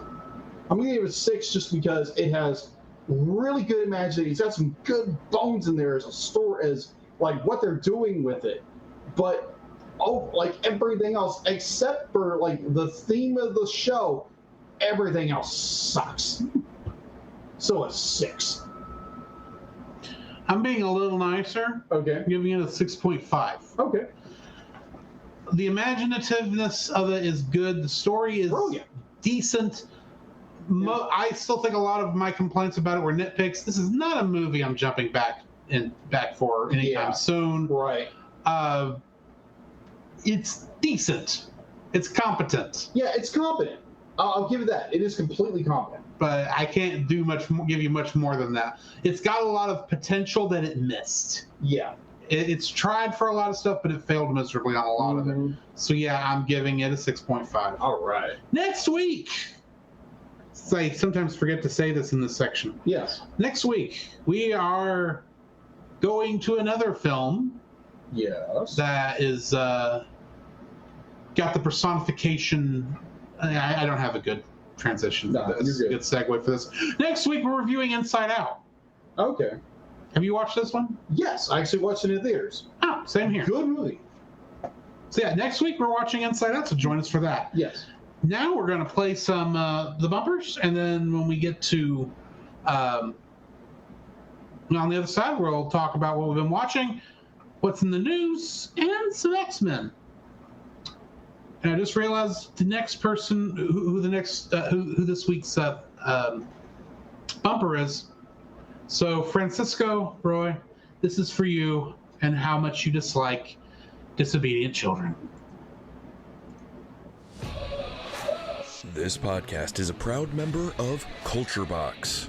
Whether you enjoy geeky reviews, comedy, or original fiction, you can open up the Culture Box and find something excellent for your soul. Point your web browser to culturebox.media. This week, we suggest the Retro Rewind podcast. Every other week, join the Retro Rewind pod as they travel back 15 years or more along the entertainment space-time continuum in their mission to review movies and games, establishing what is still worth your time today and what isn't. Expect fun banter and trivial insights from Francisco, Paul, the Master Interrupter Powers, and a rotating cast of guest hosts, all of which are out of time. Curse you, Jared! The Cellcast would like to thank the following patrons: Ashley and Francisco Ruiz, Book of Gaming, PaulJPowers.com, And not this Melanie person. Dubois. To get your name on the show, plus uncut episodes, early access to the Cellcast Plus reviews, and special art from Jacob, please donate to us on Patreon. So, Jacob, I have a question for you. What have you been watching? So what I've been watching, not a whole lot, because, well, we did a review for another podcast, which will come out, I don't know when it's whenever that does come out. He's admittedly busy this weekend. Of course. No, he's at a Con. Monster Con. G-Con, what's called, right? G-Fest. G-Fest. G-Fest. Yeah, Godzilla Fest. But, yeah, thanks, Nate. So what I was watching, because I love surfing YouTube and trying to find the historical documentaries or true crime or whatever. And I stumbled across a series that A&E, which they put out on YouTube. It's called Invisible Monsters. And it is about the 5 serial killers that were running from the 1970s until the early 2000s. That's going to be a pleasant topic. Oh yeah, but it was done very well. So you have Dennis Rader, BTK. Actually, I said that to somebody today. That was me yesterday. That's right. It was BTK. Who the heck is BTK? Not all of us keep up with this stuff. That is true, because apparently you at one point in time you were in Wichita, Kansas. I had family that lived up there. Yeah, I was like, what time were you there? And he described the time, like, oh yeah, BTK was there. That was his killing time. It was like, who? Dennis I Rader? don't know what you're talking about. Yeah, I noticed. I would have been a child. Yeah. But it's like, yeah, like all the big killers from the 70s and 80s. Green River Killer. I said Dennis Rader.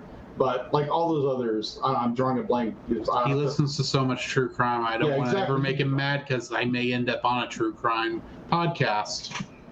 If you catch my meaning. That's a bit of bad. Yeah. Just don't make my girlfriend. I'm aware of this.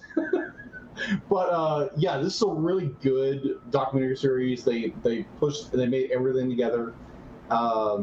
Ted Bundy, who's the cannibal in Wisconsin? I'm drawing a blank. Anyways, I'm terrible at remembering names. But Nuance, some of you guys are like, oh yeah, I saw this one. It's really good. They made a marathon of it on YouTube. I watched the entire thing. And others of you are in the audience going, what is he talking about this? My kids are in the car! Yeah, just don't go look them up. That's all I'm saying. Don't look them up, because you're scared. You scare yourself sometimes.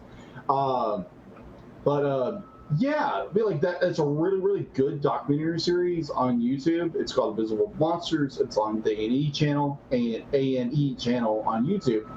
You can go watch it. Now, granted, if you love true crime, go watch it. If you just want to understand how messed up humanity can be, go watch that. That is very, very fascinating. The way they do it is done very well. And yeah, they still hadn't caught 2 of them by the 21st century, which was frightening. Let's just say that. But other than that, not a whole lot, except I finished watching the 2 episodes we're going to do for TAS, and then I just continue watching, and those are some funky episodes, let's say that, because we're in season 4, I think. I thought they were more phenomenal, or at least one of them was. Oh my gosh, you're not kidding, that one episode. I was like, what in the world is going on? But yeah, that's what I've been watching. So, I don't think I like Secret Invasion. Okay. I fell asleep when I tried to watch episode 4. Oh, that's not good. That is not good. I have been watching the show because it's like, that's a new Marvel show. I want to keep up with the stuff. Right. Keep up with the Marvels. Yeah, this is a weird. I'm not getting into this. It's doing. It feels like they're all over the map. Oh, okay. On this one, there is a story, and they are following it. Mm-hmm. And I get that they're trying to show all the different political maneuvers that are going on with the Skrulls and all that. And I'm sitting there going, huh? I don't. You're focused too much on the everything. I need to be focused on your main characters, which should be Fury and Talos, not what big crazy stuff's going on over here with this with these people. Who's a Skrull? Who's not a Skrull? Granted, I know that's part of what Secret Invasion in the comics was, but at the same time, it's like, give me people to care about and stick with them. I don't like any of.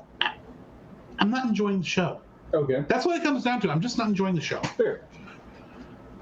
But in terms of shows I'm enjoying watching, oh my gosh, Strange New Worlds has been good. I'm not surprised you would be enjoying that one. Oh, it has been so stinking good. Let's see, I think the last episode I talked about was the time travel one. Mm-hmm. So that would mean this last the episode I watched earlier this week was they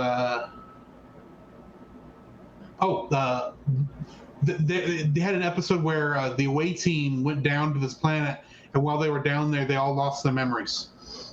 Oh, that's funny. And then this last episode,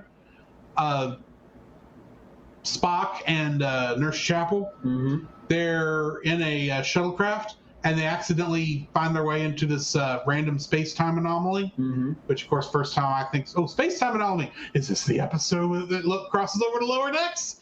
No, it's not. It's even better. Oh.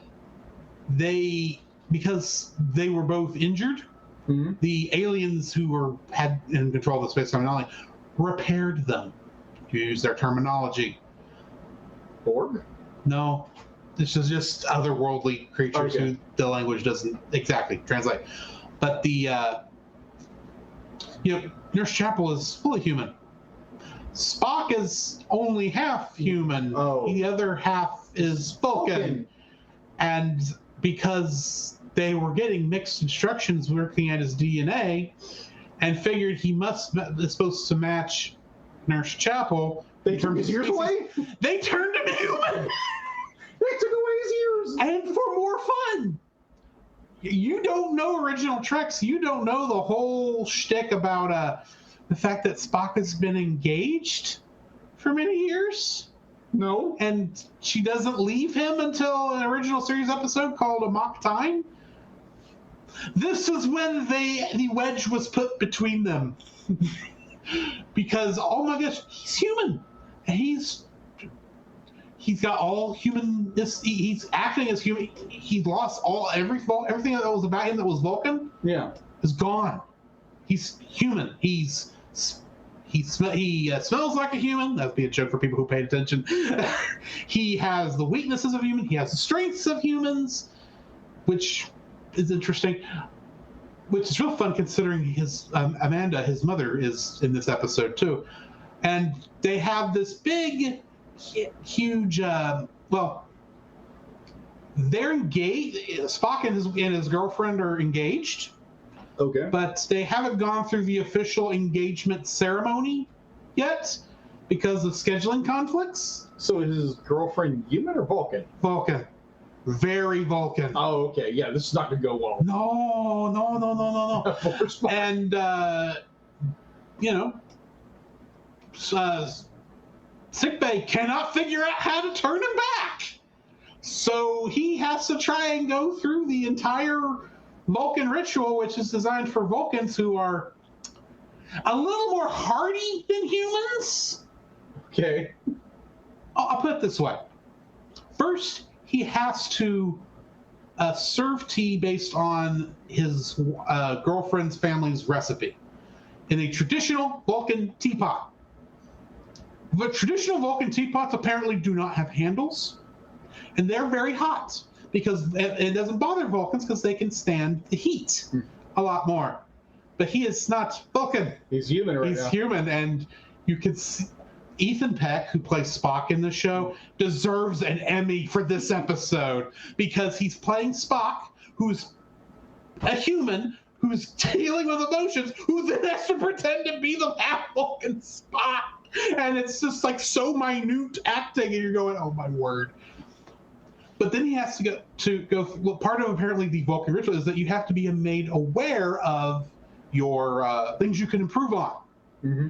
And Spock's future mother-in-law is a bit racist to humans, Oh, fun. and she lets into him pretty bad. And you're watching, you can just see murderous intent on Spock's face, but it's also not there because he's pretending to be Part Vulcan. And as when that part of the issue says, "Excuse me, I need to go use the restroom," and he walks away, and that's when his mother says, "Real Vulcan would have stronger bladders." But the thing is, he walks into the other room, and I'm like, I've been here. I know what he's about to. Remember the story I told you about the time I nearly punched a woman at Walmart? Yes. I'm not going to get into the whole story here, folks. Just Yeah, to say no. crap happened. Yeah, he didn't punch somebody. I did. I nearly did. Been there, done that. And I had to step into another room and do some silent screaming to get out. Spock silent screamed. Oh, okay. I'm like, I know where you're coming from, Spock. I know that feeling. It's a good episode, and you should go watch it. I've already spoiled too much of it. Go watch the episode. It is so good. Anyway, also, I have been watching Star Wars Rebels because, I never finished it when it was originally airing. Yeah. And it's very much appearing that Ahsoka, the upcoming TV series, Yeah. is basically going to be Rebels Season 5, Wow. but live action. Wow. Because we know Sabine's showing up there talking about Ezra, and we know she's looking for Grand Admiral Thrawn. Mm-hmm. I suspect I need to do, if nothing else, have a refresher course on the story up until this point. So, cool. I'm watching Star Wars Rebels. And that's what interrupted me the other night when the internet went down. So, yeah. That's what I've been watching. Okay, so I did want to make one little thing because, like, I did complete a commission for a patron, not patron for the Patreon. One of your patrons. One of my patrons, and he paid me very handsomely for it, and thank you, Stephen, for that. That was amazing. And so yeah, if you want a commission, you've seen my art, get a hold of me, and we can make some artistic magic out. This is self-promotion blog. All right. So, Jacob, what do we have in the news? The news. The Cellcast News with your host Jacob Heron.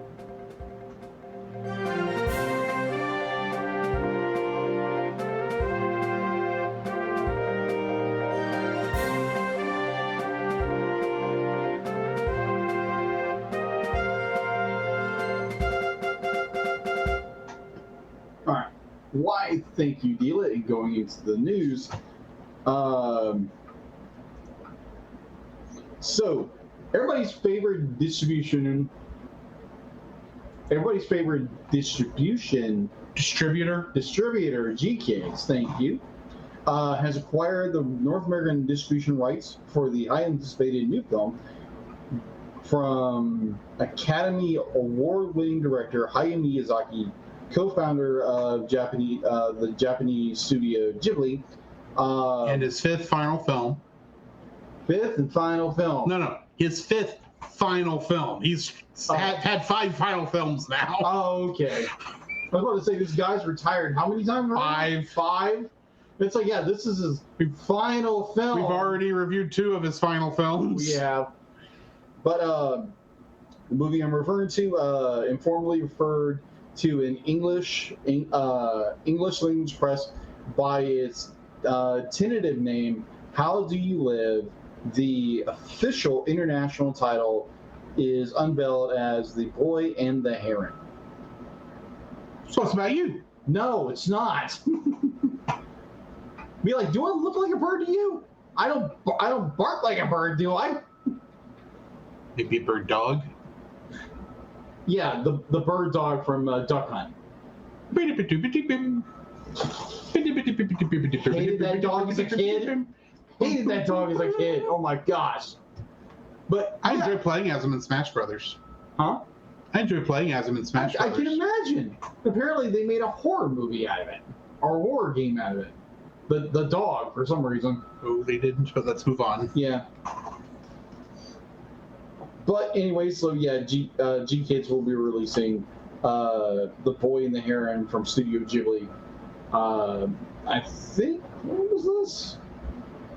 I don't know. It's still in production. Or it's still actually in pre-production right now. But they've already acquired the rights to it, so you know people are excited about this. Mm-hmm. So Disney is doing another remaster, or in this case, a restoration of one of their classics. You mean a remake? No. Oh, we're not restoration. talking about the same thing. No, restoration. So Disney Plus is set to debut a new restoration of Walt Disney's 1950 American classic, or animated classic Cinderella on August 25th Oh. during the World Princess Week. Maybe they'll remember her dress is white and not blue this time. Yeah, I think they did that. As a part of the centennial salute to Walt Disney Animated Studios and the ongoing the Disney 100-year anniversary. Well, it's silvery white, but you know what I mean. Yeah, it's silver and white. Be like, if you know anything about the release of Snow White, they butchered the last release. Yeah, they butchered the restoration. They overcleaned it, and so be like where her dress was white and then it turned blue. They colored it blue because I guess they were thinking that what they used in the Disney Princess toy line was the actual color. Yeah. Granted, I've seen that dress blue like in a lot of stuff, and it's like, okay, that's just what you color it now. But in the original movie, it's silvery white. It's silvery white. And it's a blue accent. And when they did the restoration, they smoothed out all the way the dress billowed and wrinkled and such. They destroyed the film. Yeah. So now they've gone and corrected that in later editions. So they've gone back and redid everything and polished everything up. So yeah, we're getting another version on Disney Plus of this film. So I'm pretty sure a lot of the Disney fans are out there. It's like, oh my gosh, give me this version. We might already have it. You don't know. But yeah, that's all I have for news. Unless there's something else. I saw information about the release, involving the live-action remake of Snow White and the Seven Dwarfs. I saw something about that. They made Snow White Latina. Okay. You may not immediately understand what's wrong with this, and this is not a political issue I have. I agree representation matters. Yeah. Do not get me wrong here. Yeah. But this is one of those things that it doesn't make sense what they're doing. Okay. Why is Snow White's name Snow White? In the story, her skin is white. It's pale white. Pale white. As in as white as snow. With black hair and ruby red lips. Yeah. What Latina woman do you know who's got pale white skin? Yeah. Unless she's an albino. And the actress I saw, I didn't catch her name. I apologize there. Yeah. She's not albino. Right. So I know this sounds weird, and some people may misinterpret what I'm saying. Yeah. Which I understand what he's talking about. Yeah. Right. But I feel like there's being conscious of representation, trying to be inclusive, and then there's just being stupid about it. Especially when you consider the fact that there are not 7 dwarfs. No, there's not 7 dwarfs. There's 1 dwarf. And 6 magical creatures. Because, what's his name? Dopey? No, the dwarf actor who was in Game of Thrones. Oh, yeah. I know. I can't think of his name. Yeah. When they announced they were making a live-action remake of Snow White, he says, I can't believe they're making another movie about 7 dwarves going to be living in a cave. It's like, A, that's not what it's about. B, you just cost 6 actors their jobs who could have given more representation to dwarves. Mm-hmm. You idiots. So yeah, that's the only news I caught. That's literally what I thought you were going to comment on earlier. That's when you said. I didn't even see it. Well, I caught this on Not the Bee.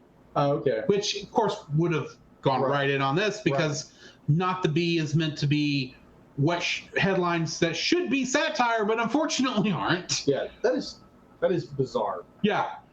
So it's kind of like the they're casting for the one of my favorite films from Disney, Lilo and Stitch. So she should be Hawaiian. She is Hawaiian. So what's the issue? She doesn't look Hawaiian enough. She's lighter skinned. So you're saying she looks like the girl that Lilo beats up for talking bad to her at the beginning of the movie? No, okay. So there again, not getting political here. Yeah, this is not a political thing. Not political statements whatsoever. No, yeah, this is definitely not a political thing. This is just us saying you should be casting to part, not. Yeah. So there's some things I can understand changing race of. Yeah. Like it worked for live action Little Mermaid or the change in setting. Yeah. But then there's just being stupid. Yeah. Now, granted, if we go watch this movie and it's got a character whose name's Snow White and 7 magical creatures and it has nothing to do with the original story except in name only. Mm-hmm. Like they do enough of a change where it makes sense. Maybe I won't care as much. Yeah. But the problem is, if that's what it is, you need to tell us right now, because right now we're assuming we're literally remaking the film based on the grim fairy tale in which this character is described very obviously as having skin as white as snow. Yeah. So either make her albino or make her a Caucasian. Yeah. That's the only way this works. I'm sorry. Sure. It sounds horrible. I understand. That's not my point. Yeah. So the big issue with a lot of people is they hired this young actress to play Lilo. She's from Hawaii. She's Hawaiian. People's complaint is she doesn't look dark enough. She doesn't look like I don't want to say this is a bad way. Native. She doesn't look native enough. That's what it comes down to. She doesn't look like a native Hawaiian. Well, if you look at the picture, she looks native. But the only problem is people are complaining she doesn't look darker skinned enough. I'm like, what do you want, people? Be like, she's a native of Hawaii. She's darker skinned, and be like, what else do you want? This is proof that we can be worried about the same thing from different angles. Exactly. If y'all are confused, like we're on 2 different sides of this argument, we're not. We're not. We believe in correct casting. Yeah. In the case of Snow White, I think they have made an incorrect choice. in the case of Lilo and Stitch, from what I'm gathering, you think they made a correct choice and everyone else needs to shut up. Yeah, exactly. Okay. And the problem is... We believe in good casting. Yeah, and I believe in good casting. In his case, it's probably good. In my case, I think it's bad. Yeah. For these two different films. Yeah, it's just stupid. I mean, like, to me, it's Granted, stupid. she could be a good actress. Yeah. I don't know. We don't know. Because there again, be like, I'm the kind of guy, be like, I'll watch a film, be like, no matter what the casting is, I'm going to watch and see what they do with the film. Because watching Little Mermaid, people lost their crap because they cast Haley Bailey. They cast Haley Bailey as Ariel. And I'll admit, when I first saw it, I thought, what are you people thinking? Yeah. After watching it, okay, yeah, the girl's got shot. She's good. And it's not just that. I get how it makes sense. Yeah, exactly. But unless this is... you're going to have to go really weird, I think, with Snow White to make this casting make sense. Yeah. Maybe I'm reading too much into it. Maybe. If I get canceled, I'm sorry. That wasn't my point. My point is, do it. Make it make sense. Yeah. If you're going to do this, make it make sense. If not, I think you did it wrong. Yeah. But, anyways, so yeah, I think our culture has gotten way too divisive and sensitive about everything. Yes. Let's just move on. Yeah, let's just move on. Yeah, because that was just more of a hot button issue that just got turned into a hotter issue. But either or. So that is all I have for the news. All right. Let's jump into some X-Men. Previously on X-Men. It's the sulky, over-bulky, hokey superhero. Who's in this one? It's an electrically resistant superhero, an exotically erotic and aquatic superhero. Marvel superheroes all arrive. X-Men, X-Men, it's today, X-Men, X-Men, come it's your way.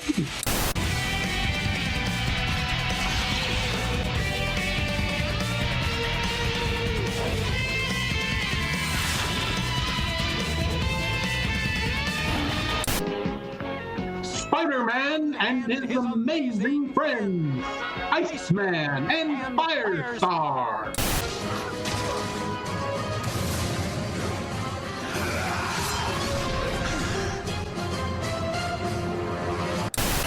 Wolverine and Hulk and fear for humans up in tears when Iron Man joins the fight.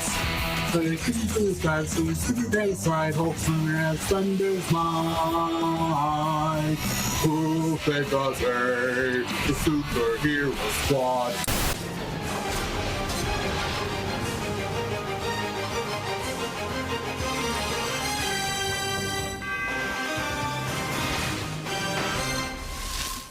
X-Men animated series, The Juggernaut returns. First aired on May 6, 1995, as part of Season 3. We're in Season 4, but our first episode originally aired in Season 3. Directed by Larry Houston and written by Julianne Clem. In this episode, Juggernaut's life is at risk when someone else uncovers the Ruby of Cyttorak and claims the powers of the Juggernaut for himself. In this episode, for guest cast, we have Rick Bennett as the Juggernaut and Kane Marco, Stuart Stone as young Charles Xavier, and Mark Strange as Kurt Marco. Yeah. Trivia for this episode. Morph is briefly seen in the care of Moira McTaggart on Muir Island, indicating that he is finally getting treatment for the effects of the mind control Mr. Sinister inflicted upon him. This is the only time he appears during Season 3 and has no dialogue. Just a wave. We have a cameo from the Incredible Hulk, seen as a Danger Room hologram fighting the Juggernaut. And when Eugene lands in the studio, he lands in the middle of filming Power Rangers, which is another Saban production. Yeah. And we even get a quick Power Rangers stinger in the audio. Oh. If you're listening, you watch it as they're running away, you hear the dun dun dun dun dun dun. Just going on with the music. You do. Yeah. Oh my God. That was great. Yeah. I actually remember this episode. I know I said that the Dark and Phoenix saga was the last one. Mm-hmm. I think this must have aired before that originally, because I remember this episode. I remember finding out that, oh, Juggernaut's not a mutant? Mm-hmm. I didn't know this. This is kind of a cool thing. I didn't realize this was a standard operating procedure for a lot of characters, but for whatever reason, isn't in your mind? X-Men, and especially as a kid, X-Men and the rest of the Marvel stable, those are different properties. Yeah. You don't think about it all being part of one universe, even though all these other characters keep showing up and making cameos throughout this thing. But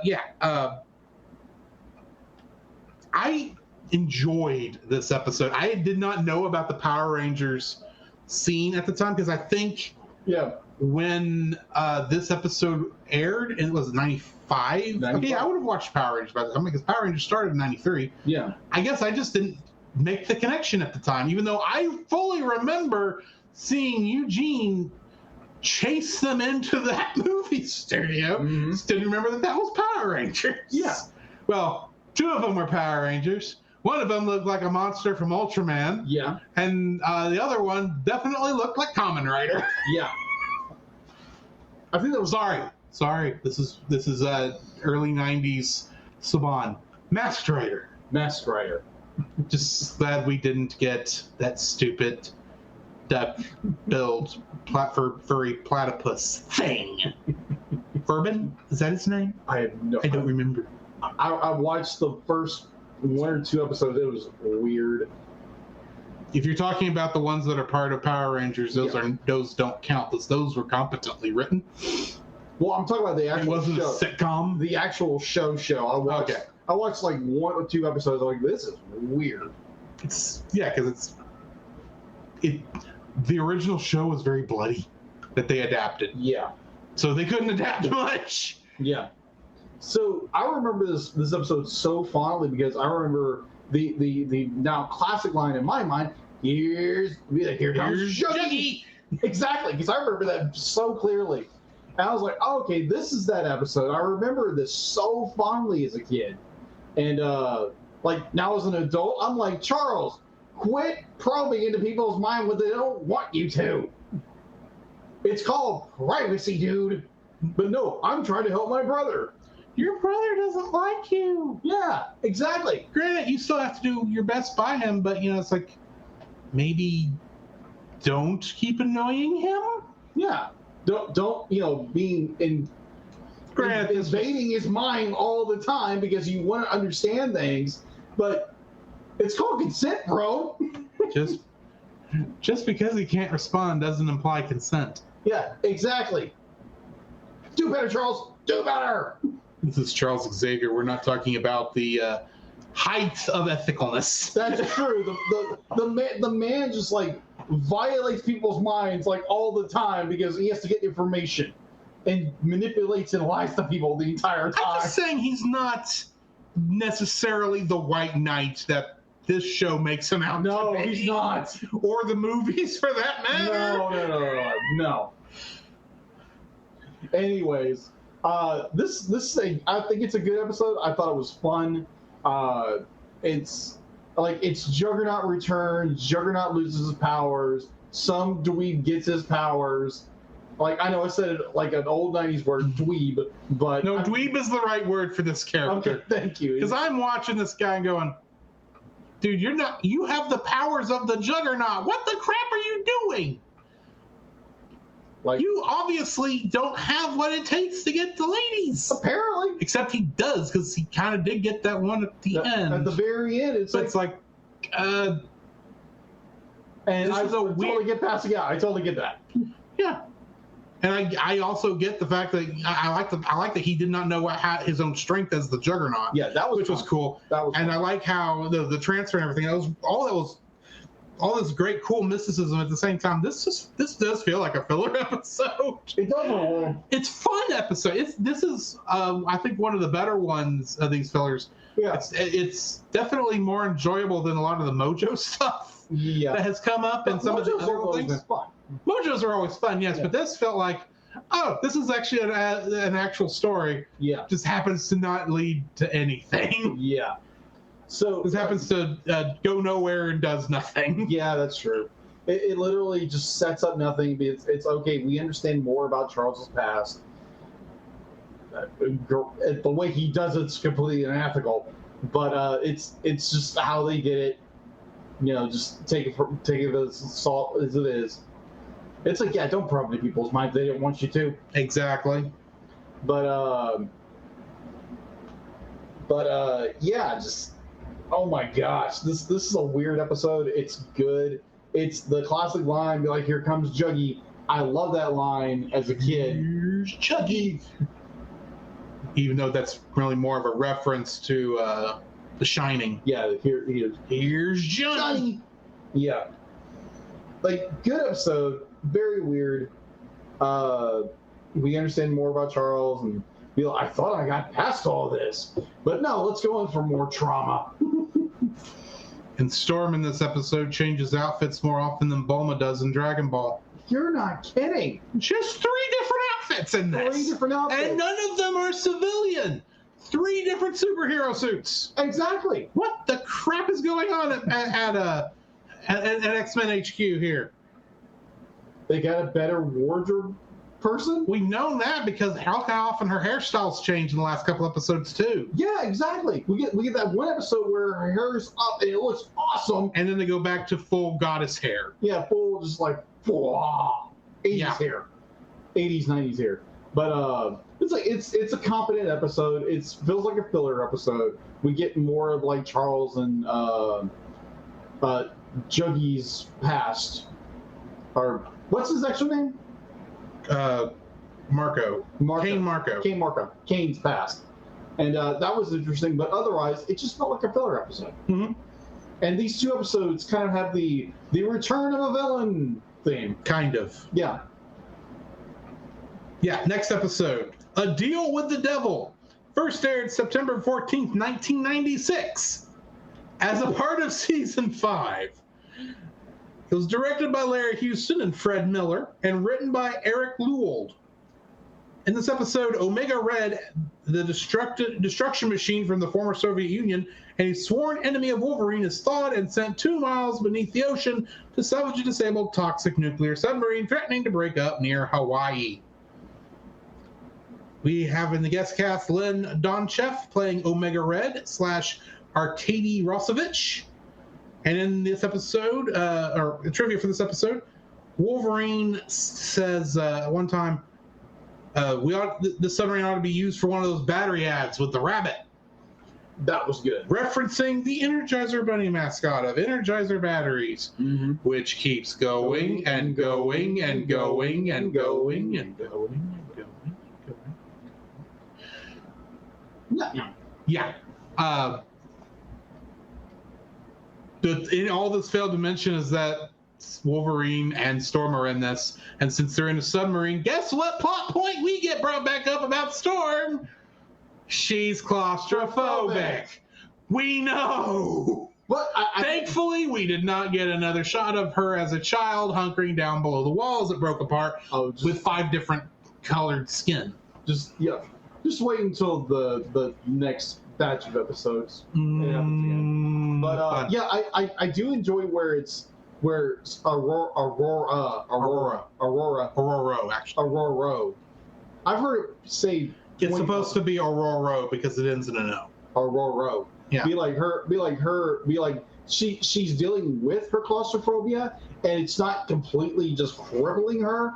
Be like, I enjoy that, and it's not like the entire story where it's wait a minute, am I getting the 2 episodes mixed up? No, this happens in this one. Oh yeah, this is the one where she. That's right. This is the one where she snaps at Wolverine and says, "You know how much under pressure I am, and confined spaces, Wolverine. Now shut up." Under pressure. You're in a submarine. Yes. And the submarine design in this, I'm like, we just recently had the Titan tragedy. I'm thinking like that submarine would crack under. Coincidence? Possibly. No, maybe not. Well, I think it is coincidence. Yeah, it is. But I also think that the version we see in this episode versus the actual Titan, They're not called Titans in this movie. Well, I mean, no, the first one, the one we're talking about that sank when looking for the Titanic was called the Titan. Yeah. You look at the insides of that before they went down, that was not meant to go that deep. No. Whereas this one is meant to go that deep. Yeah. So More like fantasy, what we think submersibles will look like. But yeah, good episode there. Again, we get Omega Red, and of course Omega Red be like, "I'm going to destroy the world," kind of thing. Wolverine be like, I don't really care about my lungs. He pops his claws out. It's like, yeah, I really think I need my lungs. Let me retract that statement. My favorite line from Omega Red is, "You want to hear my terms? My terms are I'm going to send 15 warheads across the world, and what I want is to see the towns burn." I'm like, those are good terms. Those are good terms. The one that got me, because they're gonna be like, I do a lot of history understanding things. So one of the things I was the Cold War. I read the Hunt for Red October. Good book. Highly recommend if you've never read it. And if you've not seen the movie. Another film with Alec Baldwin in it. Yeah, exactly. Why do we just now remember all these films with Alec Baldwin? Mm-hmm. But didn't remember when making notes. Anyway. And, Sir Sean Connery is a Russian. Playing a Scottish Russian. A Scottish Russian. That's a weird transfer, but okay. But it's like the book gives you so much detail, like how nuclear weapons work. Be like, if they're launched out of a tube, if they are armed, they hit their target, they are going to go nuclear. So in the show, the missiles are launched. Omega Red says they are armed. They are nuclear at this point. And when the team are shooting these things down, it's like, oh no, be like the nuclear. They weren't nuclear. Even though Omega Red says they were nuclear, but they weren't armed yet. They weren't armed, but they were armed already. That's what Omega Red says. They are armed, but then they say they're not armed. I don't remember him saying. Okay, yeah, go ahead. Don't jump on it. Okay. The first set of missiles. Yeah. I don't remember him even mentioning it, because he does realize when all these have blown up and he goes to shoot off a second round. It's like, oh, the warheads. I need to make sure they're armed. Okay, I can see that. That's what I remember. Yeah, I'm not saying you're wrong. I'm saying I remember it differently. Okay. I'm not being remember. I distinctly remember Omega Red saying, I've armed the nuclear weapons. I've armed the nukes. Something along those lines. In his very Russian accent. I don't know if he might have been referring to the whole warhead or if he was referring to the rocket. Yeah, because it makes no sense. Because if he's got the rocket set to launch, I can maybe see in a weird way him thinking that meant the rocket was armed to launch, not maybe armed to blow up, because it won't. I get it. I'm guessing here. Yeah. Bear in mind. There again, he might. Because there is a thing about with some missiles and bombs that are not nuclear. Yeah, true. That they do not arm themselves until they are really close to hitting their targets. Yeah. So that if they accidentally hit somebody that's friendly, they don't go off. Okay, fair enough. Now, I could see that also being there for the nuclear stuff, because I can't imagine that's that hard to reprogram. But yeah, my in-universe canon kind of thought is that Omega thought he was firing, live round nukes when he was actually firing off squids, and he launched them, and the Blackbird shoots them down. Like, oh, I might want to arm them this time. That was my thought. I was like, okay. It's like maybe he forgot to arm. There's another rationalization. Okay. He armed them, but he didn't set the delay. Okay. He was still set to what the delay was by default. Yeah. So when he said the warheads, I should set them or whatever, it was like, oh, go ahead and bring them all the way back down to where they're live when they leave the torpedo tube. Yeah. So I do love when Omega Red is about to launch these things, and the heightened DEFCON 5 of how they'd be like, like, where's my ships? Where are these? Be like, why didn't you say anything? If you didn't tell us, we would already be ready to go by now. What do you mean it's going to take you 10 minutes? The whole world's going to blow up in 5. Well, if you'd have told us ahead of time, we could have been ready for this operation. That heightened tension was really good. And then the Blackbird just shoots them all down. It's like, okay. Who's shooting those down? It must be a stealth craft. X-Men. I'm remembering a line from X-Men, the first X-Men movie.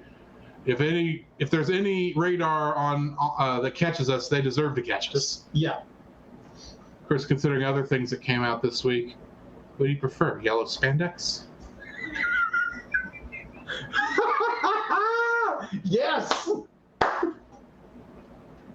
If you know, you know. If you know, you know. Yeah. And unfortunately, it's delayed because of the actor strike. But writer's strike.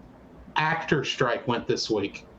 Oh, I didn't. I thought it was the writer's strike. It's the writer's strike was already going. Yeah, this week, actor strike is this week. The writer's strike. This week, the actors also struck, and the way it timed out, that meant that the Oppenheimer, when it was the red carpet was at that's right.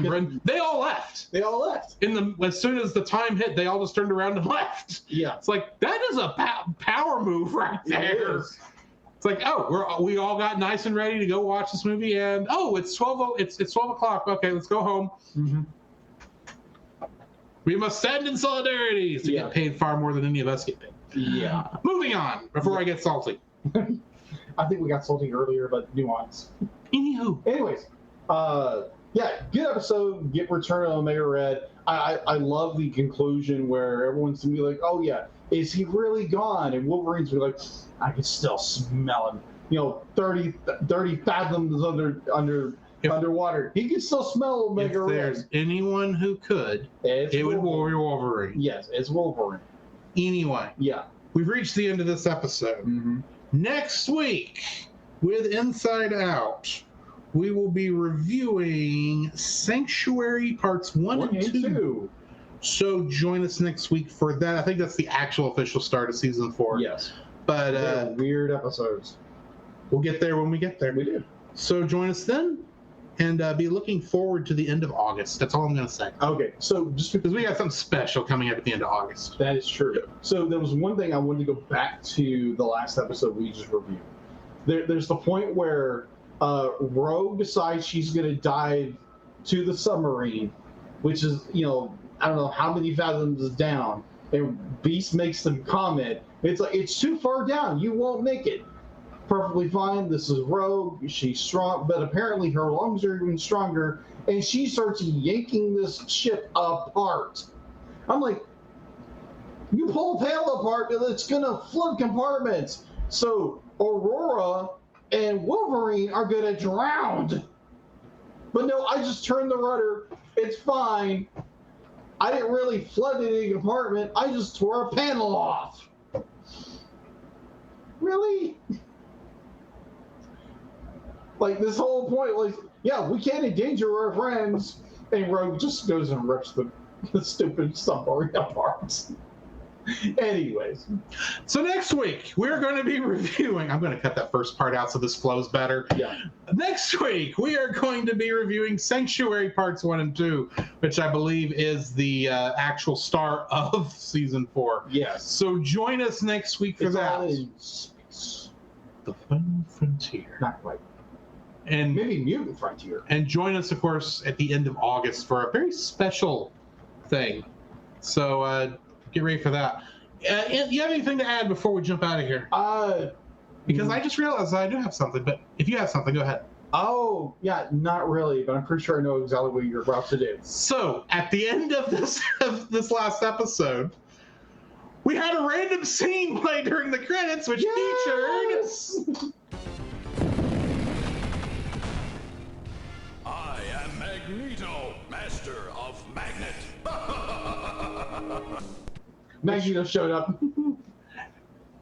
For the most non sequitur scene I've seen in a while. It's a preview to the next episode.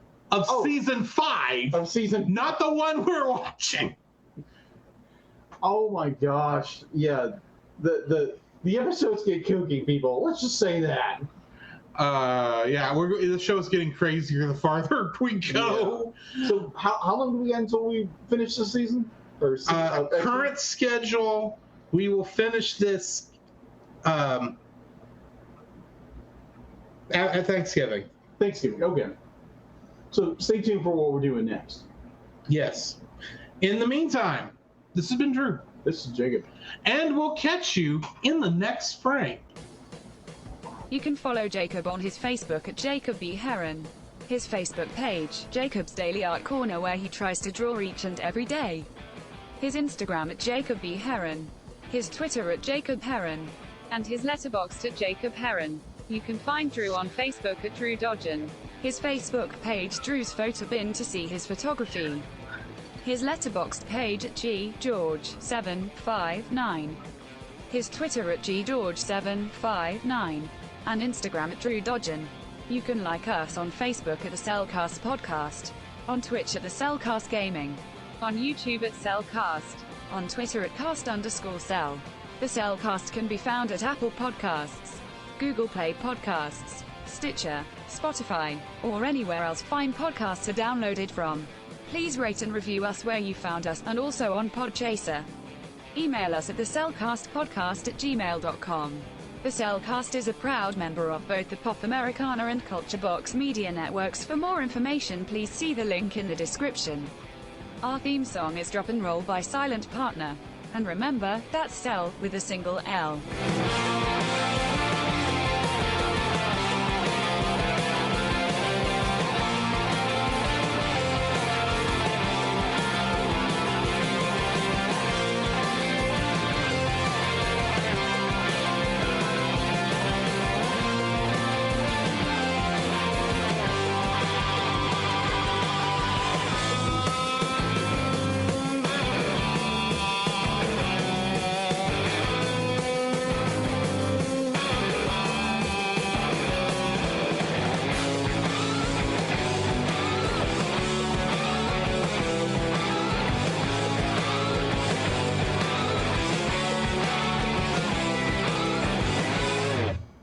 Oh man, finally get done with the episode. Let me get a drink. Go. Oh, great. What's wrong with this formula?